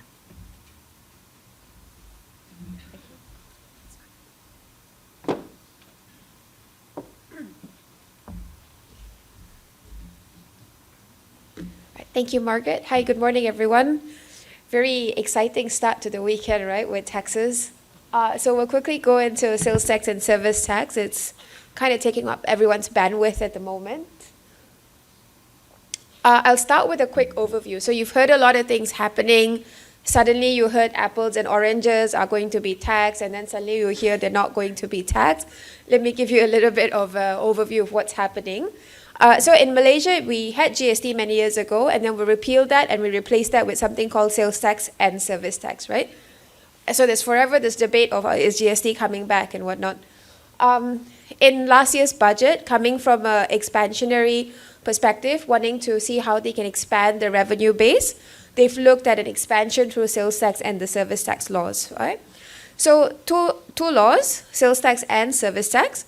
Sales tax is a law that applies on goods that are manufactured in Malaysia or imported into Malaysia. So if we walk into a store and buy goods, we're not going to see sales tax on any invoice to us. But in your business, if maybe you are procuring material directly from a manufacturer, then that's probably where you're going to see sales tax being charged.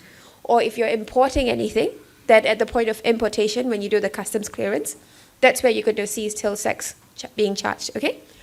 And sales tax, there's, I'd say, three categories of goods. Goods that are taxed at 10%, goods that are taxed at 5%, and goods that are exempt. So, as I said, apples and oranges, right? All this while, these kind of basic food items, they've been treating it as exempt at 0. And in the exercise to expand the scope of tax, what they've done is they went through the whole list of things that were not taxed and kind of on a discretionary basis worked out what they think is premium and moved them into taxable categories from 0 to 5 or 10. One thing to note, considering the industry, is they've done their best to put basic construction materials in the exempt bucket. Right? So this is, they're coming from maybe cement, that kind of thing, like just the basic items. But some other items which may be inputs to the production of cement or other inputs that, you know, maybe your roofing tiles, etc., they may still be in the 5% or 10% bucket. The other day we saw, you know, quicklime, which was previously 0, has now become 5% as a result of the changes. So these things do impact the cost of the building materials that, you know, you then see in construction, right? Also, some of the things that changed is certain machinery and equipment that used to be in exempt in the past have now been moved to 5% as well. So not very familiar, but not sure if there are certain specialized tools and equipment that you do use that may need to come in from overseas. I'm assuming everybody here is an architect, but you may have an extended business where you're supporting construction and development works and things like that. So you may see additional tax incurred in this space. All right. The other side, the service tax. So everyone's familiar with service tax. You walk into a hotel, you walk into a restaurant, you get hit with a 6% tax. Last year, some of it changed to 8%. What's happened is they've introduced new category of taxable services now. So some of the categories are, well, not some, all of them are here. So the really big ones that are impacting a lot of businesses and people are rental or lease. They've also put in construction, and they now also are taxing fee-based financial services. So these three things we will go into greater detail in the rest of the slides. Just a couple of other things that might hit you on a private basis is they're taxing private education, if anybody has kids in private schools, and also private healthcare, but healthcare is mostly for non-Malaysians. That's when it's being taxed, all right? So not everyone is familiar with how service tax works. So if you recall, during the GST days, what we had was every transaction was taxed, right, at every level. But in the service tax, just now I said sales tax applied in certain situations. In service tax, they prescribe what they want to tax in the law, meaning it's a positive list. So not everything is subject to service tax, right? So these are the categories of taxable services in the law. The red ones are the changes that have happened this year. So this is just to give you an overview. As architects, some of you might also be registered for service tax already. You would fall under Group G. Yes, somebody in here knows. You would fall under Group G, right? So that's where you're sitting. So the changes here, they're not impacting you from a service perspective if you are merely doing your architecture service. But a lot of things may impact you from a cost perspective. All right. Okay, so we'll go into rental and leasing. Before this, under the service tax law, rental or leases were not taxed, right?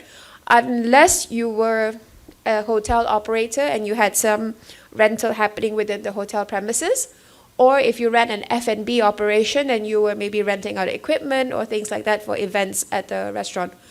Now, any person who provides a rental or leasing service is regarded as falling within the scope of service tax. And what service is being taxed is the rental or leasing of any tangible asset.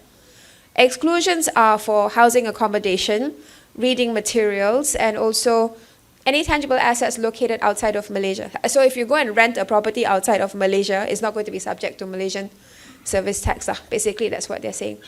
And also finance leases, anything that you obtain through finance lease will not fall within this scope of service tax. So rental will now be taxed at 8% service tax starting 1st July. And the registration threshold is 1 million. Meaning, so from a service provider perspective, if you are a landlord or you are a lessor, if you are earning 1 million ringgit or more from the provision of rental or leases, then you need to register for service tax. All right? What is a rental or what is a lease? That's not defined in the law, but the tax authorities take the point of view that it is where there is a grant of the right of permission to use a tangible asset. And if you look at the accounting principles that govern this, it looks at, the right to control the use of an identifiable asset, right? So in a nutshell, where you have given somebody your property or equipment to use, but it's not actually transferring ownership, then that's where this rental and lease is going to kick in. Of course, there are things that need to be looked at in terms of sometimes it's a license, it's not a rental. Sometimes you just allow people to place things, but it's not exclusive use of that property or the equipment, then they may not fall under rental. Those are some distinctions that need to be looked at in view of the change in the law. Okay. As I mentioned, there were some exclusions in the law earlier, and we talked about finance lease, and there's a lot of questions as to what's a finance lease, right? So again, from the tax authorities' point of view, this is the broad guidance that they are looking at. And one of the key things for them is that in a finance lease, the ownership of the asset transfers to the lessee. So if you're looking at arrangements where you may have an option to buy at the end of the lease, it's not an automatic transfer of ownership, then that may not qualify as a finance lease. So other factors will then need to be looked at as to whether it is appropriate to treat that as an operating lease or a finance lease, such as the period, does it cover the substantial economic life, the value of the asset, those kind of things, to see if we can make a case for it being a finance lease and not an operating lease. Right? Okay. Now, in the context of rental or leasing, there's some exemptions that the government has given, coming from the perspective of not burdening the rakyat, the people. They have granted an exemption for small and micro enterprises so that they don't have to pay service tax on rental that they incur. So one of the conditions for this is that their annual revenue should be 1 million ringgit or less. And the mechanism to enable this is the tax authorities have developed a website, a portal called MyPMK. And these MSMEs, they are required to register on there, where they will disclose what they file with the income tax return on an annual basis to support that they qualify for the exemption.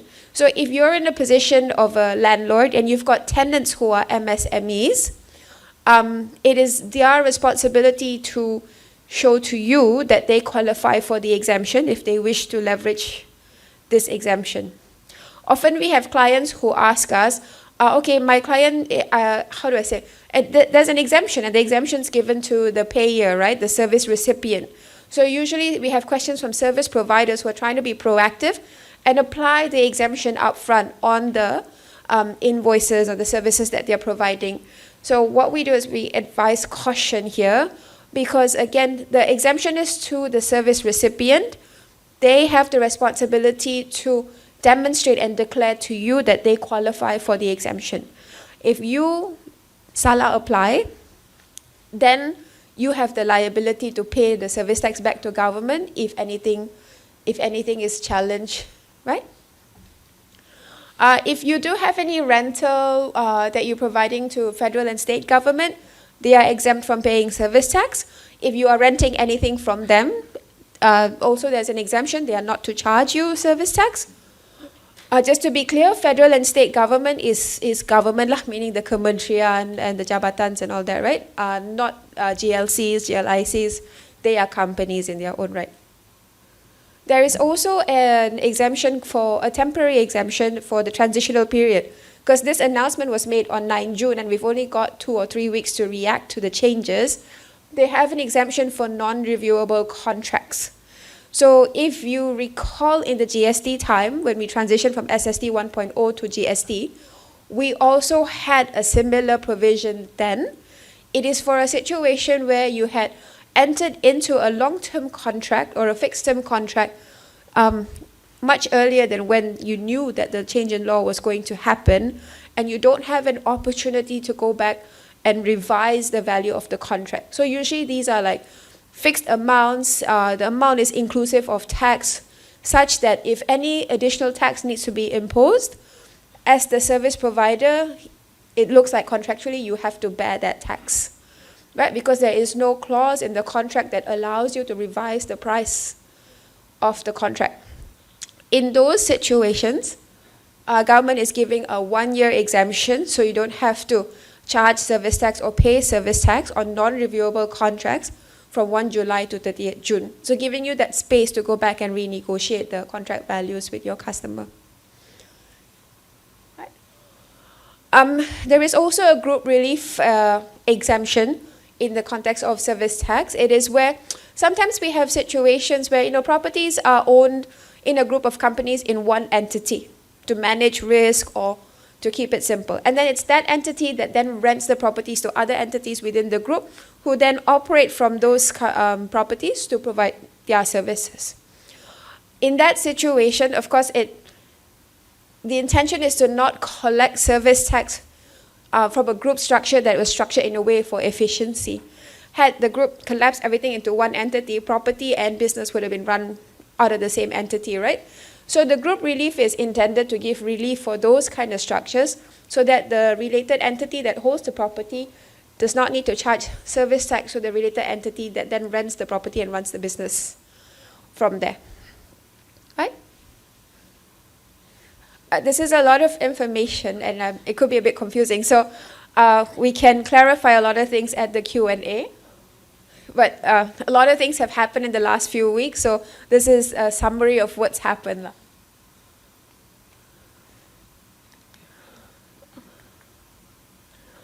Okay, one more thing is, there could be a situation where you have rented a property from a landlord and subsequently you on-rent that property to other tenants. So you sublet the property, right? So in that case, there is this thing called a B2B exemption for the portion of the property that you sublet.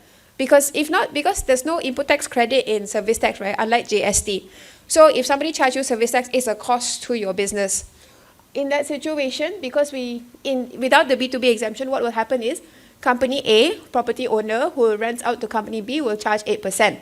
Company B who sublet to company C will charge 8%. So there's 2 times 8% in that chain without a B2B exemption. So the B2B exemption is to relieve one leg of the transaction and only collect service tax ultimately where the service is being consumed. It is kind of a substitute for having input tax credit lah, in a way.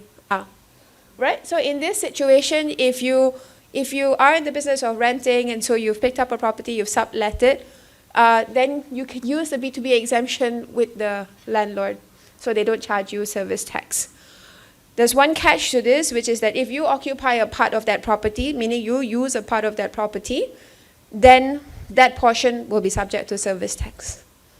So a lot of the changes that have come about from these changes in the law result in a lot of compliance requirements and a lot of paperwork that makes things a bit tedious, in addition to the tax itself.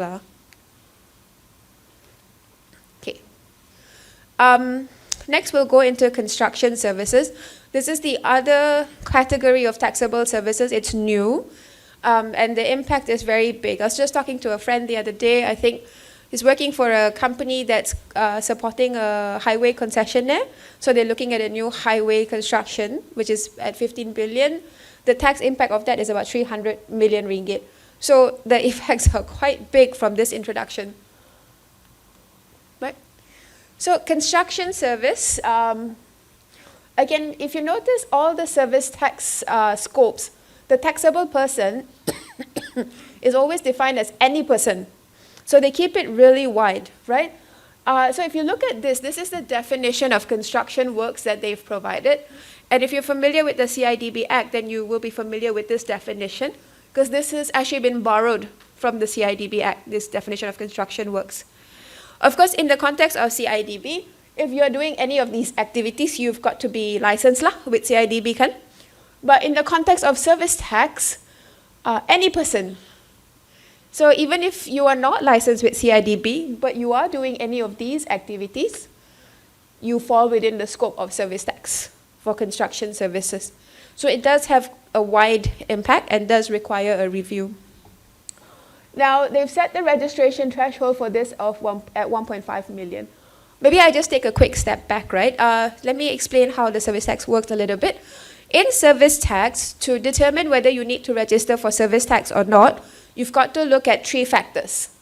1, do you meet the description of taxable person? Any person providing construction work services. 2, are you providing that taxable service?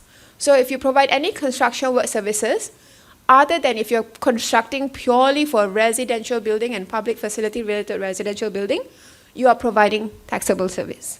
Then 3, does the value of your construction works exceed 1.5 million in a 12-month period? If the answer is yes to all of that, then you fall within the scope. You need to register for service tax and charge service tax. Right? So now with this introduction, this brings a lot of things into question, right? Because if you look at construction works, it's defined as not just construction, erecting a building or structure, but includes extension work. So if you're fitting out a mall, for example, a unit in a mall, or installation work. So this is brought to question, what kind of installation? If I install an elevator in a building, is that part of construction? Am I providing construction services? Come back to if I'm installing aircon in somebody's house, is that installation work, and do I suddenly fall under construction services? So these are the ambiguities that this has thrown up. And then it goes into repair and renovation, removal. So things like before you go into erecting a building, you've got to clear the land. That falls within part of construction activities. So those are, like, the scope is quite broad. Okay?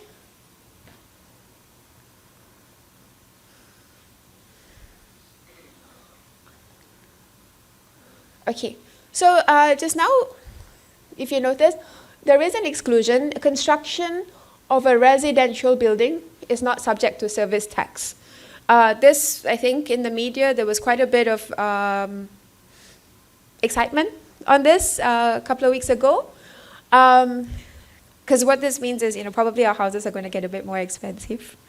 So now, although construction of residential building is not taxable, but where that residential building is part of a mixed development, then that construction activity becomes taxable. So you've got to determine what you're constructing based on the development order, whether it is just purely residential development, or whether it's actually approved as a mixed development. If it's mixed development, then all the work becomes taxable. Right? So similar to rental, they have granted an exemption for non-reviewable contracts. So again, these are contracts that you have entered into much before the introduction of these expanded scope of service tax, and you do not have the opportunity to go back and change the scope, or not the scope, but the fee, the contract value, right? Now, some of the things that also are included, because in the context of construction contract, is that sometimes you have VO. You alter the scope, you alter the specs. What they've indicated is that if the VO is just on technical matters but does not amend the contract value, then okay, can still masuk non-reviewable contract. But if because of the VO, the contract value also change, then is considered a reviewable contract already, then cannot use this exemption. So yesterday we saw a case. Sometime in the contract, what you do is you agree the price of everything, right? One bridge, one road, one door, those are fixed price. Then the VO is just more of an, if I add on to the scope, like this is the building, but if I add on an additional room ke apa, the price remain the same, but the scope increase, therefore the contract value increase, right? The quantity is increase. Does that then make it a non-reviewable, does that then make it a reviewable contract? But the per unit price I've agreed on remains the same, that's not changed. Again, at the moment, there's clarity tak ada lah in this space. This just came out on Sunday, the conditions for a non-reviewable contract. So these are things that need to be looked at and scrutinized so that we know which position to adopt. Okay. To be clear, under the service tax law, things like penalty, so for example, your liquidated and ascertained damages, these things don't get subject to service tax. It's only the service, because the premise of service tax is service, taxable service, and then what is the value of that taxable service. So those are the things that you need to look at to determine whether service tax applies. All right? Okay. There is this B2B exemption under construction works, and the reason for this is because there's this recognition that in the industry, you don't just do one person do the construction of everything, right? You subcontract a lot of the work. So the idea of the B2B is to ensure that all the subcontractors in the chain do not charge service tax to the main con, so it doesn't kumpul too many service tax charges in the course of constructing something. So the idea is that only the main con ultimately will be charging service tax to the property owner or developer lah, right? But to use the B2B, so there's two things. One, your subcontractor, they may not have hit the 1.5 million threshold, so they may not have to register for service tax. Then they won't charge you service tax anyway. Or they are registered, then they use the B2B exemption, so then no service tax to be incurred at the bottom post the main con lah. Just the main con need to charge to developer. One thing to note, just as we discussed earlier, architect, you guys are registered under Group G, not in the same category as construction works. So, and you're charging service tax at 8% for your services. In the development of a property, this is an example where the developer contracts with all the different parties separately, right? So this is how they will incur service tax. Of course, any B2B, any subcontracting within the different categories of service provider will be B2B eligible, and then they will be charging at this level. So this is how service tax will be incurred. If the developer or property owner uses a turnkey contractor who takes up the role to handle everything, That means all of the different parties bill to main con, and then main con bill to property developer. What happens? Because these parties are not registered in the same category as construction work, as the contractor, they can't use B2B when billing to the main con, like the interior design, the architect and all that. You still charge 8%. So at the main con level, all these charges will be inclusive of 8% service tax. And then what they will do is when they charge the developer, they will add another 6% on top of that. So there will be increase in cost because of tax alone, and not just the 6% at that point of billing, but actually embedded in the cost of construction, there's still some tax there lah. Then not to mention, you use materials, some of them may be subject to sales tax, then that will also be embedded in here lah. Okay. Okay. Maybe one more point to add. So this has brought a lot of questions on, hey, can I split my construction contract? I separate the goods and then the service portion. So the goods, we don't tax it under service tax, but the service portion only we tax it under service tax, the 6%, right? And I think there's been some feedback where MOF officer has said can, but custom have said cannot. So just to give some context, when they designed the law, from their perspective, from custom perspective at least, what they've done is they've done their best to treat the material involved in construction, the basic materials, 0% sales tax.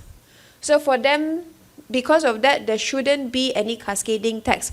So their intention was to collect 6% on entire value at the service tax law lah. But right now, because minister or somebody has made this comment that you can split, so internally now they are trying to align on what is the position of the government. So this is again another area that needs some clarity. But our point of view on this is this. Service tax is a tax on services. If they intended to tax goods under the service tax law, then they need to prescribe it into the scope of service tax. So earlier we saw construction works is prescribed as, this is the scope of construction work, right? There's one thing in the CIDB Act that is not been brought to the Service Tax Act, which is in the CIDB Act definition of construction work. They also included other activities like procurement of material and all that is part of construction work. But they didn't bring that over to service tax definition. So I think there is still an opportunity to carve out goods, but it needs to be done with the support of the contract. Meaning in the contract, it needs to be set out as a supply of goods and then a supply of construction services, rather than goods or material that are used in the course of providing construction services. So if you are looking to leverage these kind of opportunities, because the cost impact is quite big, it's very important to see how your contracts are set up and drawn up. Okay. I will just breeze through this because, as I said, healthcare, the intention is to tax services provided to non-Malaysians. And this is at private healthcare facilities lah, not government lah. And then, education, it is taxing the premium private education schools or higher education for non-Malaysians. All right.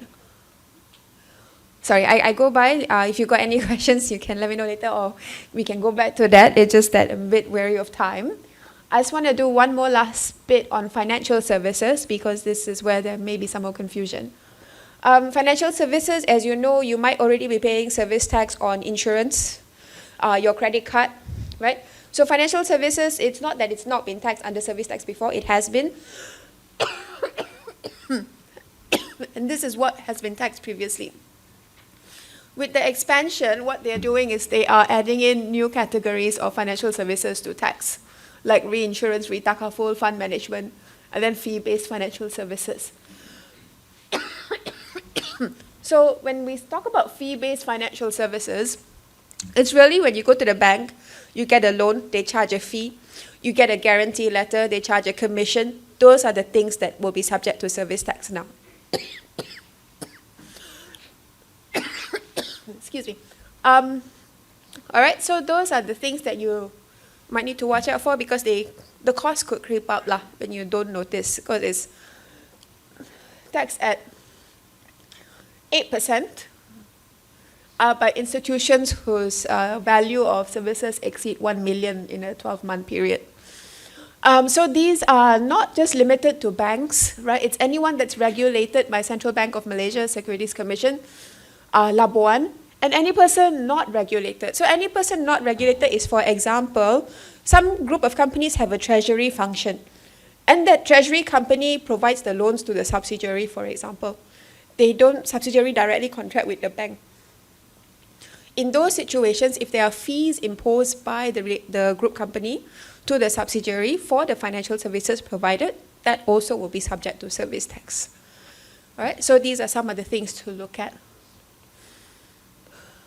All right, so just very quickly also, just things that are not included under the scope are, for example, interest or profit, any late penalties, those are not taxed, and also if there's any foreign exchange spread, those will not be taxed under this. And they've also provided an exclusion for what they call basic banking services. So it's the services that you and I use to, withdraw money, go to ATM, etc. Okay, so with that, I'll just quickly wrap up. The changes in the law, they do have a big impact. They're going to impact you from a financial perspective, increased costs, cash flow, etc. There's also compliance considerations for those who are intending to use the exemptions as well as those that need to register. And operationally, you need to make sure that your systems are ready because it's effective 1 July. If you're not currently registered for service tax, you have until August to register and you will start 1 September. If you're already registered and these impact you, then you should be charging service tax on them from 1 July already as well, right? And a result of this, businesses may want to look at how they are doing business and see whether any restructuring of transactions or arrangements are necessary to mitigate some of the costs. Okay, so with that, I think a review of the impact is really important. You need to upskill yourself, and then I will wrap up right here. All right? We'll go to Q&A. Thank you.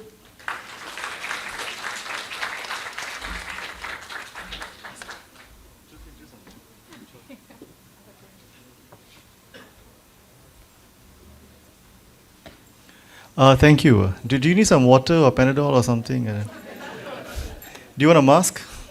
Okay. Okay, well, thank you again.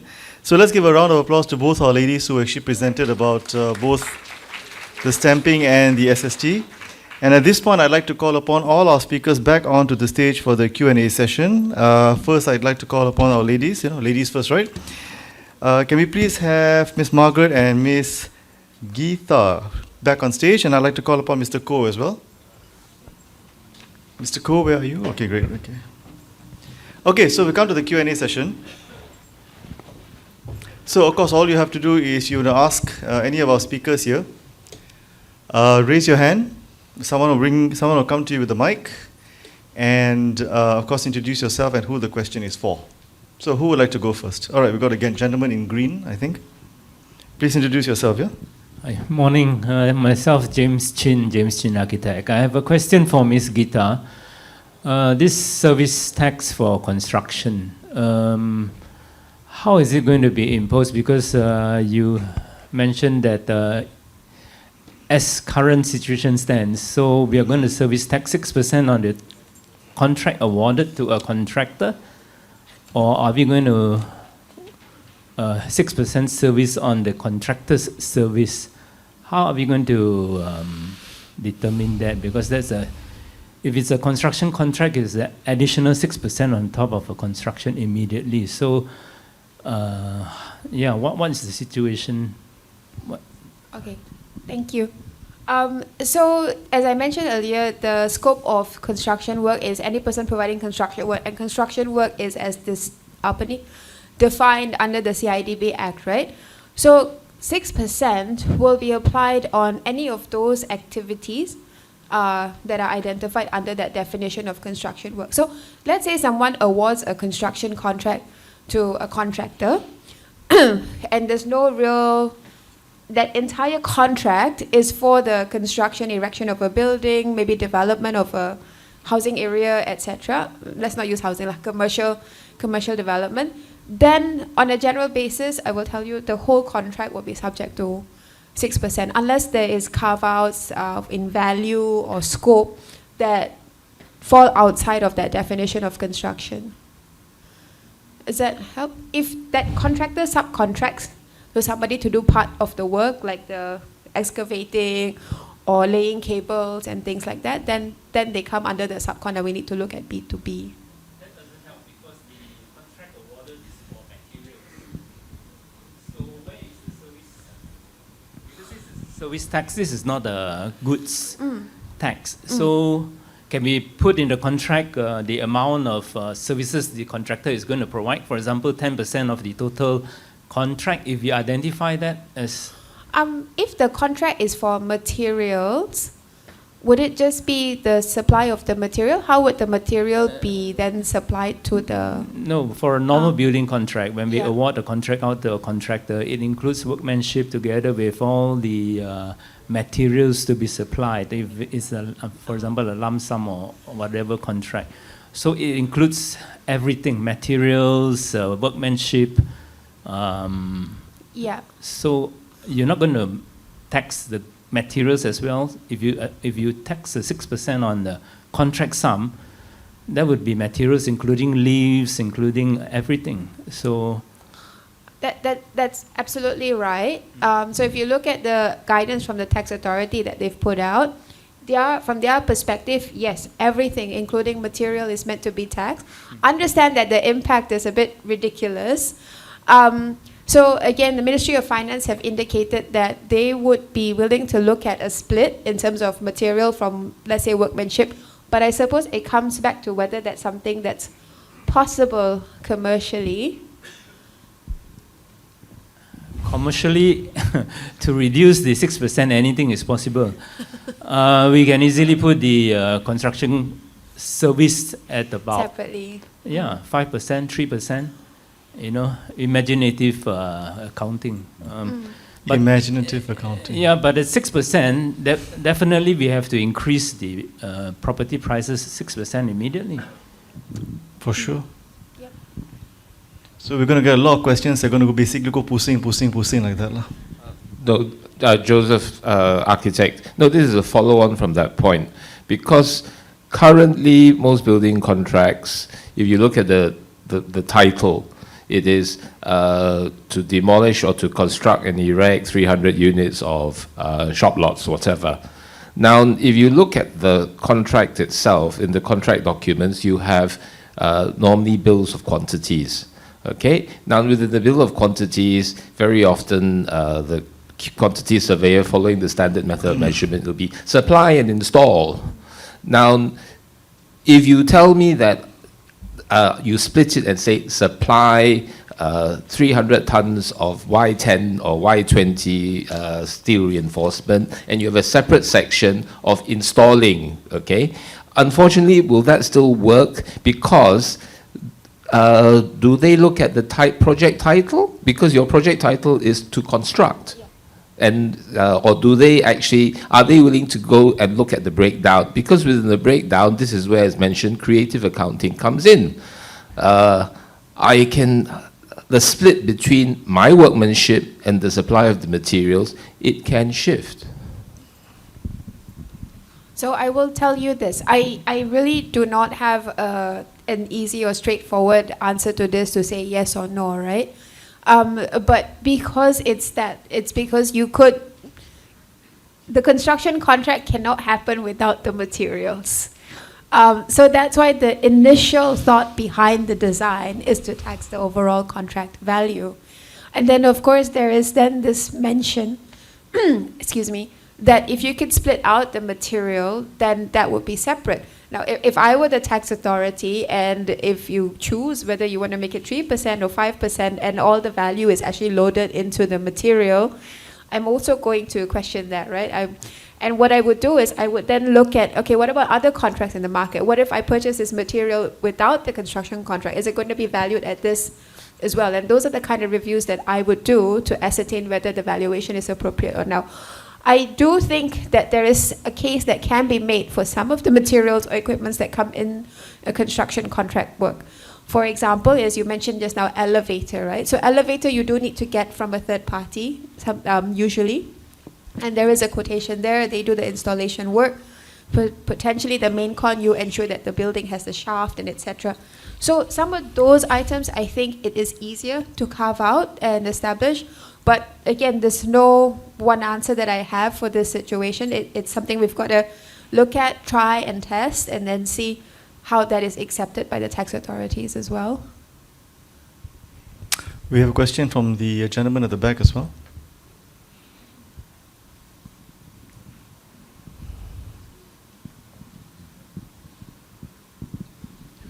Good morning. My name is Arban from Arnold's Architect. For both Geeta and also the two tax ladies. Okay, let's go on the construction tax first. So just to clarify, Minister Nga has mentioned all HDA projects, no SST. So if, based on what you mentioned just now, if it's a mixed development, everything SST. But that somehow a bit contradict with minister's statement, because let's say we have a service department which is under HDA, and we have a shopping mall on the bottom. And then based on your statement, everything SST. But based on your statement is only the HDA, the service department, the apartment portion, housing portion, no SST, the rest we have SST. So that's something that just need to clarify, is that how it's going to be. Because immediately I was thinking to play smart, I would just separate all the contracts separately so that only the housing portion as one contract, so that there's no SST, the rest is whatever the contract separately. So that's immediate on my mind. Secondly, that's also saying that the exemption also on public facility. How do you define public facility? Is it all the other than the the public facility? Immediately I can have all the schools, maybe all the masjid, surau, everything. Is that all part of the public facilities, or how do you define that? Because that's something that maybe we also need to be aware of, so that we can advise the client or whoever accordingly. And the other thing is also on the stamp duty point of view, on the employment stamp duty. Exactly how far we need to go to so that we do not need to stamp is like, because we also, when you say contracts, we also employ site staff, which is also with a specific period of contract. And that sometimes you also recharge back to the client for reimbursable. So how is this whole thing going to be, and what kind of relationship that we need to look into, and which is that all the employment contract will be 10 ringgit, and can we only stamp duty after the employee has confirmed? Because everybody has probation period. Takkanlah every time nak employ stamp, and then katakan 2 bulan dia, 1 bulan dia dah caw, so it just doesn't make sense. Can we only stamp the employment contract after the employee has been confirmed? Then only you stamp it, or how is it? Thank you. Okay. Okay, so since it's on stamp duty, I'll take your last question first. Okay, there are a few questions within your stamp duty. First is the employment contract. So I think when you look at employment contract, is it 10 ringgit? You need to look at the terms. Are the terms such that it is actually master-servant relationship, right? So for example, does a person need to report for work? What are the working hours? Do they get paid EPF and all those? So that's an important criteria to determine 10 ringgit. Then you mentioned that some of them actually get reimbursed, right? So because stamp duty is a duty or instrument, first there's an employment contract, so that is dutiable. That's stampable, right? Then the other one is the reimbursement. do you enter into another agreement to get the reimbursement? If there's another agreement, so there are two instruments. So on the reimbursement, right, are there amounts? If there are no amounts, because they say that whatever I incur first, I will get a reimbursement. If it's structured in that manner, there are no amounts, then it's item 4, which is 10 ringgit. When it comes to item 4, 10 ringgit, you remember what I said just now? It's the person who signs first. If you do not want to sign first, you get the other counterparty to sign first, and you shift the liability to the other person to take the responsibility to do the filing. All right? So this is on stamp duty is all about in relation to the instruments.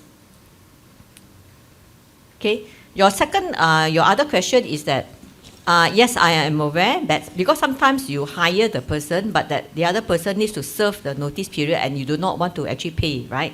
To actually pay off to buy the employee. So unfortunately, the law is very clear. I presume this is item 4, which is a master-servant relationship employment contract.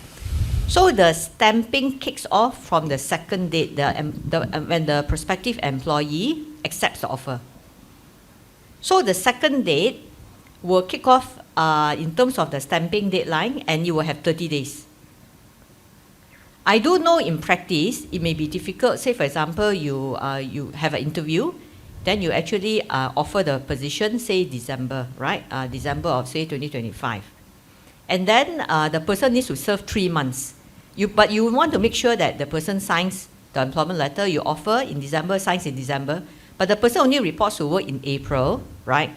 Now, even though, for example, the employment letter says that the person reports to work, say, 1st April, but that 1st April date is not relevant for stamping in terms of determining the deadline. The 30 days deadline starts from the day when your employee signs that date, the employment letter. So yes, you're right. So there could be actually, likely in this case, based on this example, there will be actually a stamping penalty, a late stamping penalty, I mean.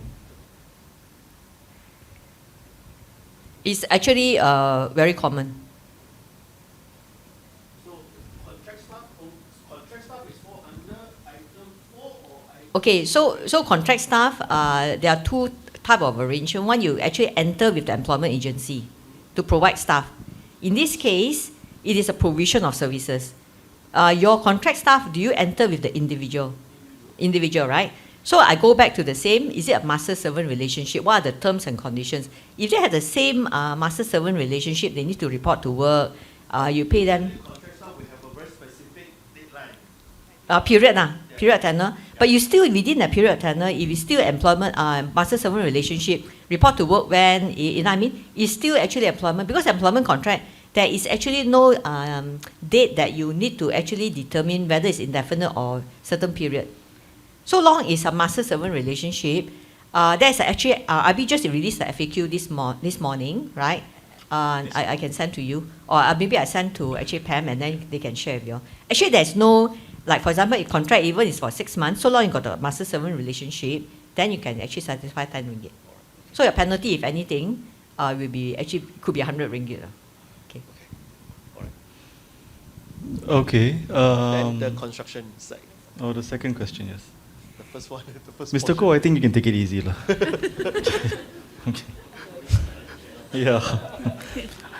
Okay, let me address on residential and Okay. mixed development first, right? While Minister has said that residential housing under HDA is not taxable, it's not incorrect, it's correct. But the service tax law today, it's provided that there's an exclusion for residential housing, but in the law itself, it's prescribed. If the construction work for residential housing is done as part of a mixed development, it's taxable. So from an enforcement perspective, of course, tax authority, anybody enforcing will say this is what the law say, right? So that's why we've got to go by that. If the intention or the policy is shifting to say that residential housing, even part of a mixed development, shouldn't be taxed, then there should be a formal document from minister or an amendment to the law for you to be comfortable to rely on that. Because they can say this today, tomorrow they can say, but actually the thing that haven't been said in there is in this kind of condition or scenario. Because a lot of statements are being made right now, and they make it in a way that it's easy to understand to the public without the technical references in there. But if you go back to the technical reference, then there are certain things that are not being said lah. Right? Coming back to what is considered public facility, I suppose it comes back to in your development order for a residential housing. It's what's mandated as public utility, the playground, the jalan raya, those kind of things are considered to be the public facility lah.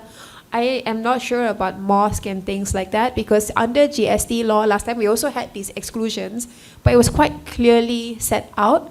Under service tax law we have a little bit of guidance in the construction services guide, but I didn't see much a mosque and all that in there so far. So I think these are things that need to continue to be clarified. So meaning that katakan contract JKR bina sekolah. So technically the contractor need to charge the SST to the government lah. Tapi government is exempt from bayar tax. Only government projects. Government project. Okay. Okay, we have a question from this side of the hall, this gentleman over here. The one in the black jacket.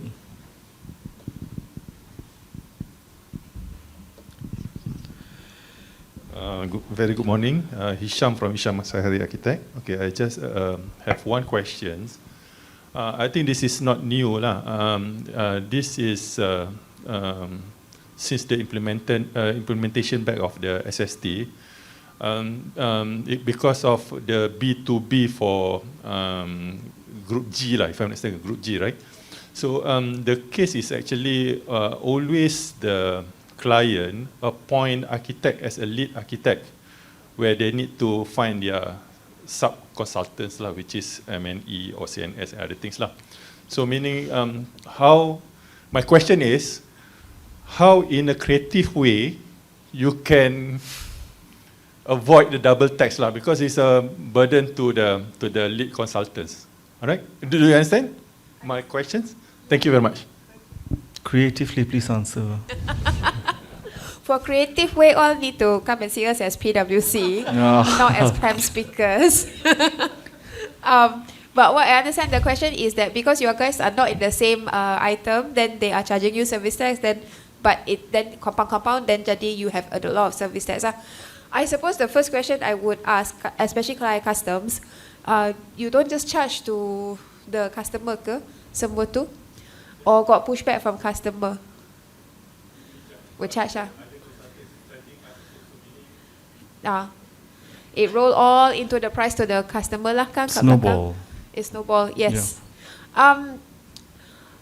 We need to look at the situation to see if there's creative way. Sometimes we need to look at maybe is your scope more than just architect, right? Maybe you need to have different categories of service tax, because it comes back to your contract as well.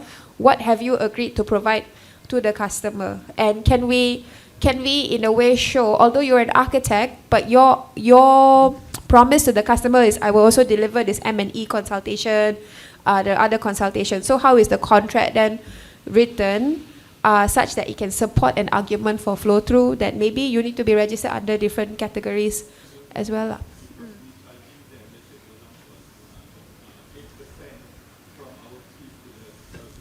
Customer.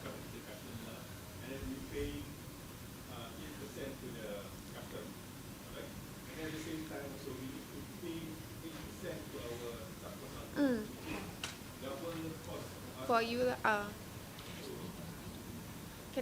they cannot be to be because the engineer is a different group and then they are different category and all that. That so you need to ambil yang 8% consultant charge to charge kat customer. Okay, I think we'll take one last question. Okay. Two more last questions. These are the last creative questions that we're going to be asking, and they're going to give the last two creative answers as well. So let's give it to the gentleman first and then the lady. Okay, my name is Cheng, the architect. Maybe this is a simple one. This is about the stamp duty for engagement agreement between the architect and the client. Is all the existing agreement has to be stamped? Some can be as old as 2 or 3 years ago, because our project it will take quite a while to complete. And is the stamp duty to be paid by the architect or the client? Okay, I think the first one is that whether you need to stamp existing agreements or still in force, or even you have executed, signed, but actually have already expired, right? So then I think it's not a very easy question to answer because you have to look into the law. What does the law say? There are two laws. The one is before the self-assessment system, whereby the law says that all instruments which are chargeable with duty executed in Malaysia will have to be brought to the collector for stamping. It's very clear. But the question here is what if we don't bring the documents for stamping, right? That's the question. Currently, the way the law is drafted is not clear because it doesn't say that if you don't bring, then assessment will be raised. It's not like the self-assessment system law is very clear, right? So because of that provision of the law, then that's where it's subject to some interpretation. Even lawyers in town, right, they have split views. Some say is that if you don't bring the documents for stamping, the Inland Revenue cannot actually recover. But I think what some lawyers are saying is that because it's official assessment system now, official assessment, the officers, they themselves can bring the documents for stamping. Even though, that means not the duty payers, but the actual officers. So therefore, there's a bit of split in views. Now, what's happening during audit, because we are helping our clients to conduct, to help them to support them during audit, the officers actually, some are actually more understanding. They know that agreements being stamped now is because they require it as evidence in the court. So some RB officers are very understanding. They go on the basis that they come and do an audit with the purpose to educate. So, and some of the agreements they finally selected to do stamping are actually 10 ringgit, not the significant sum. But yesterday, Emmy and I, we actually went through one audit. The officer seems to be very strict, asking for a lot of documents, right? So some officers are taking a position, yes, if you are, even for old documents, right, they will actually need to be stamped. The good thing about this audit is that they confine actually to 2 or 3 years. Under the stamp duty audit framework, just now I shared with you, right, there's 3 years. Some officers take only 2 years, some take 3 years. So if you want to, like, for example, if you want to consider voluntary disclosure and you don't want to fight against authorities, right, maybe you may want to look at the stamp duty audit framework. But when it comes to next year, it's 5 years. So it depends actually the position of your group. Right. Your second question is in relation to architect, and you got the owner, property owner, right? So in that case, who is liable? I will presume the way, okay, because stamp duty is on instrument, so I presume that instrument got services and it has amount, right? Usually has amount. Now, because if it has an amount, then the person who is liable will be actually the customer. That means your project owner, right? Who actually will be paying you. If you are actually the service provider, you are not liable for the stamp duty. That's based on the law. However, I've also seen contracts, they are quite smart. The project owner may shift it to the service provider. Then it's a contractual term. So you need to actually review your contract whether your contract has a stamp duty clause or not. So that's why reviewing the contract is important. Okay, thank you. One last question, because it's almost 12:20 already. Yeah, just a quick one. Cheryl here. Just now you mentioned about SST. What about the contract is already halfway through and it's a lump sum contract? So let's say it is still 1 more year to go and the owner has to bear the SST? Isn't there like a clause that says you cannot allow for price fluctuations once the contract has been signed already? Does that also include the SST part or what? So that's a very good question. So under the service tax law, as a service provider, there is a requirement to charge service tax, right? And in most contracts nowadays, after the GST era, a lot of contracts have tax clauses that say that, hey, if ever the law changes and this contract is subject to service tax, let's say, I reserve the right as the service provider to come back and charge you that service tax. A lot of these contracts have these tax clause, which means that contractually you do have that ability to go back and charge. But as I mentioned, in that non-reviewable contract exemption that the minister has provided, they refer to one of the conditions talks about price review clause. And price review clause in a contract is quite different from a tax clause. right? A tax clause just talk about how tax will be handled, who is responsible to pay the tax in any situation. But price review is where, if for whatever reason, you may need to come back as two parties and revise the contract value, then that's what you need to look at, right? So even if you have a tax clause, based on what we are seeing, the ministers exempted, if you don't have a clause that allows a revision of the price, you've locked it in, it's an inclusive value, etc., then you could use the non-renewable contract exemption to treat that kind of scenario as non-taxable. But of course, that exemption is only up until June. So after June 2026, your contract, let's say another 1 year goes until December next year, then it still come back to, somebody need to pay the service tax here. And if your contract has a tax clause that allows you to charge the customer, then contractually you have the right to charge them. But if your contract don't have that clause also, you may be in that position where you may need to absorb it. And that's where it comes back to commercial relationship. Do you have the ability as both parties to look at the arrangement again and re-agree whether, hey, can you bear some, can you bear all, I have to charge you, I got no choice. That kind of conversations will need to happen at this point in time. Okay. And then that amount, for example, if let's say you say it's until June next year, so the SST will be the total amount, or just upon the payment, like let's say still balance of X amount to the contractor, and then that only that X amount with the 6% SST. Okay, the exemption to June, it covers the value of works that you will provide between 1st July to June 2026. Then, once that exemption lapses from 1 July 26 onwards, any work done after that, the value of that work, that's what becomes subject to service tax. So in service tax, you must also remember the tax applies based on service that is provided. For example, a lot of discussion happened, right? Hey, can I pay before 1 July so that no need to incur service tax?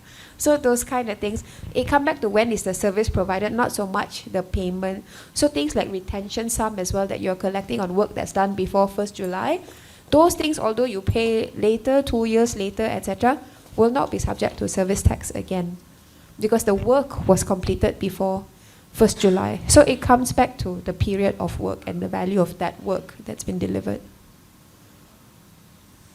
Okay. As mentioned, that would have been the last question. Mr. Koh, thank you for just sitting here. And thank you for our two ladies for answering very well this in such a short period of time, very comprehensive. So let's give everyone a round of applause.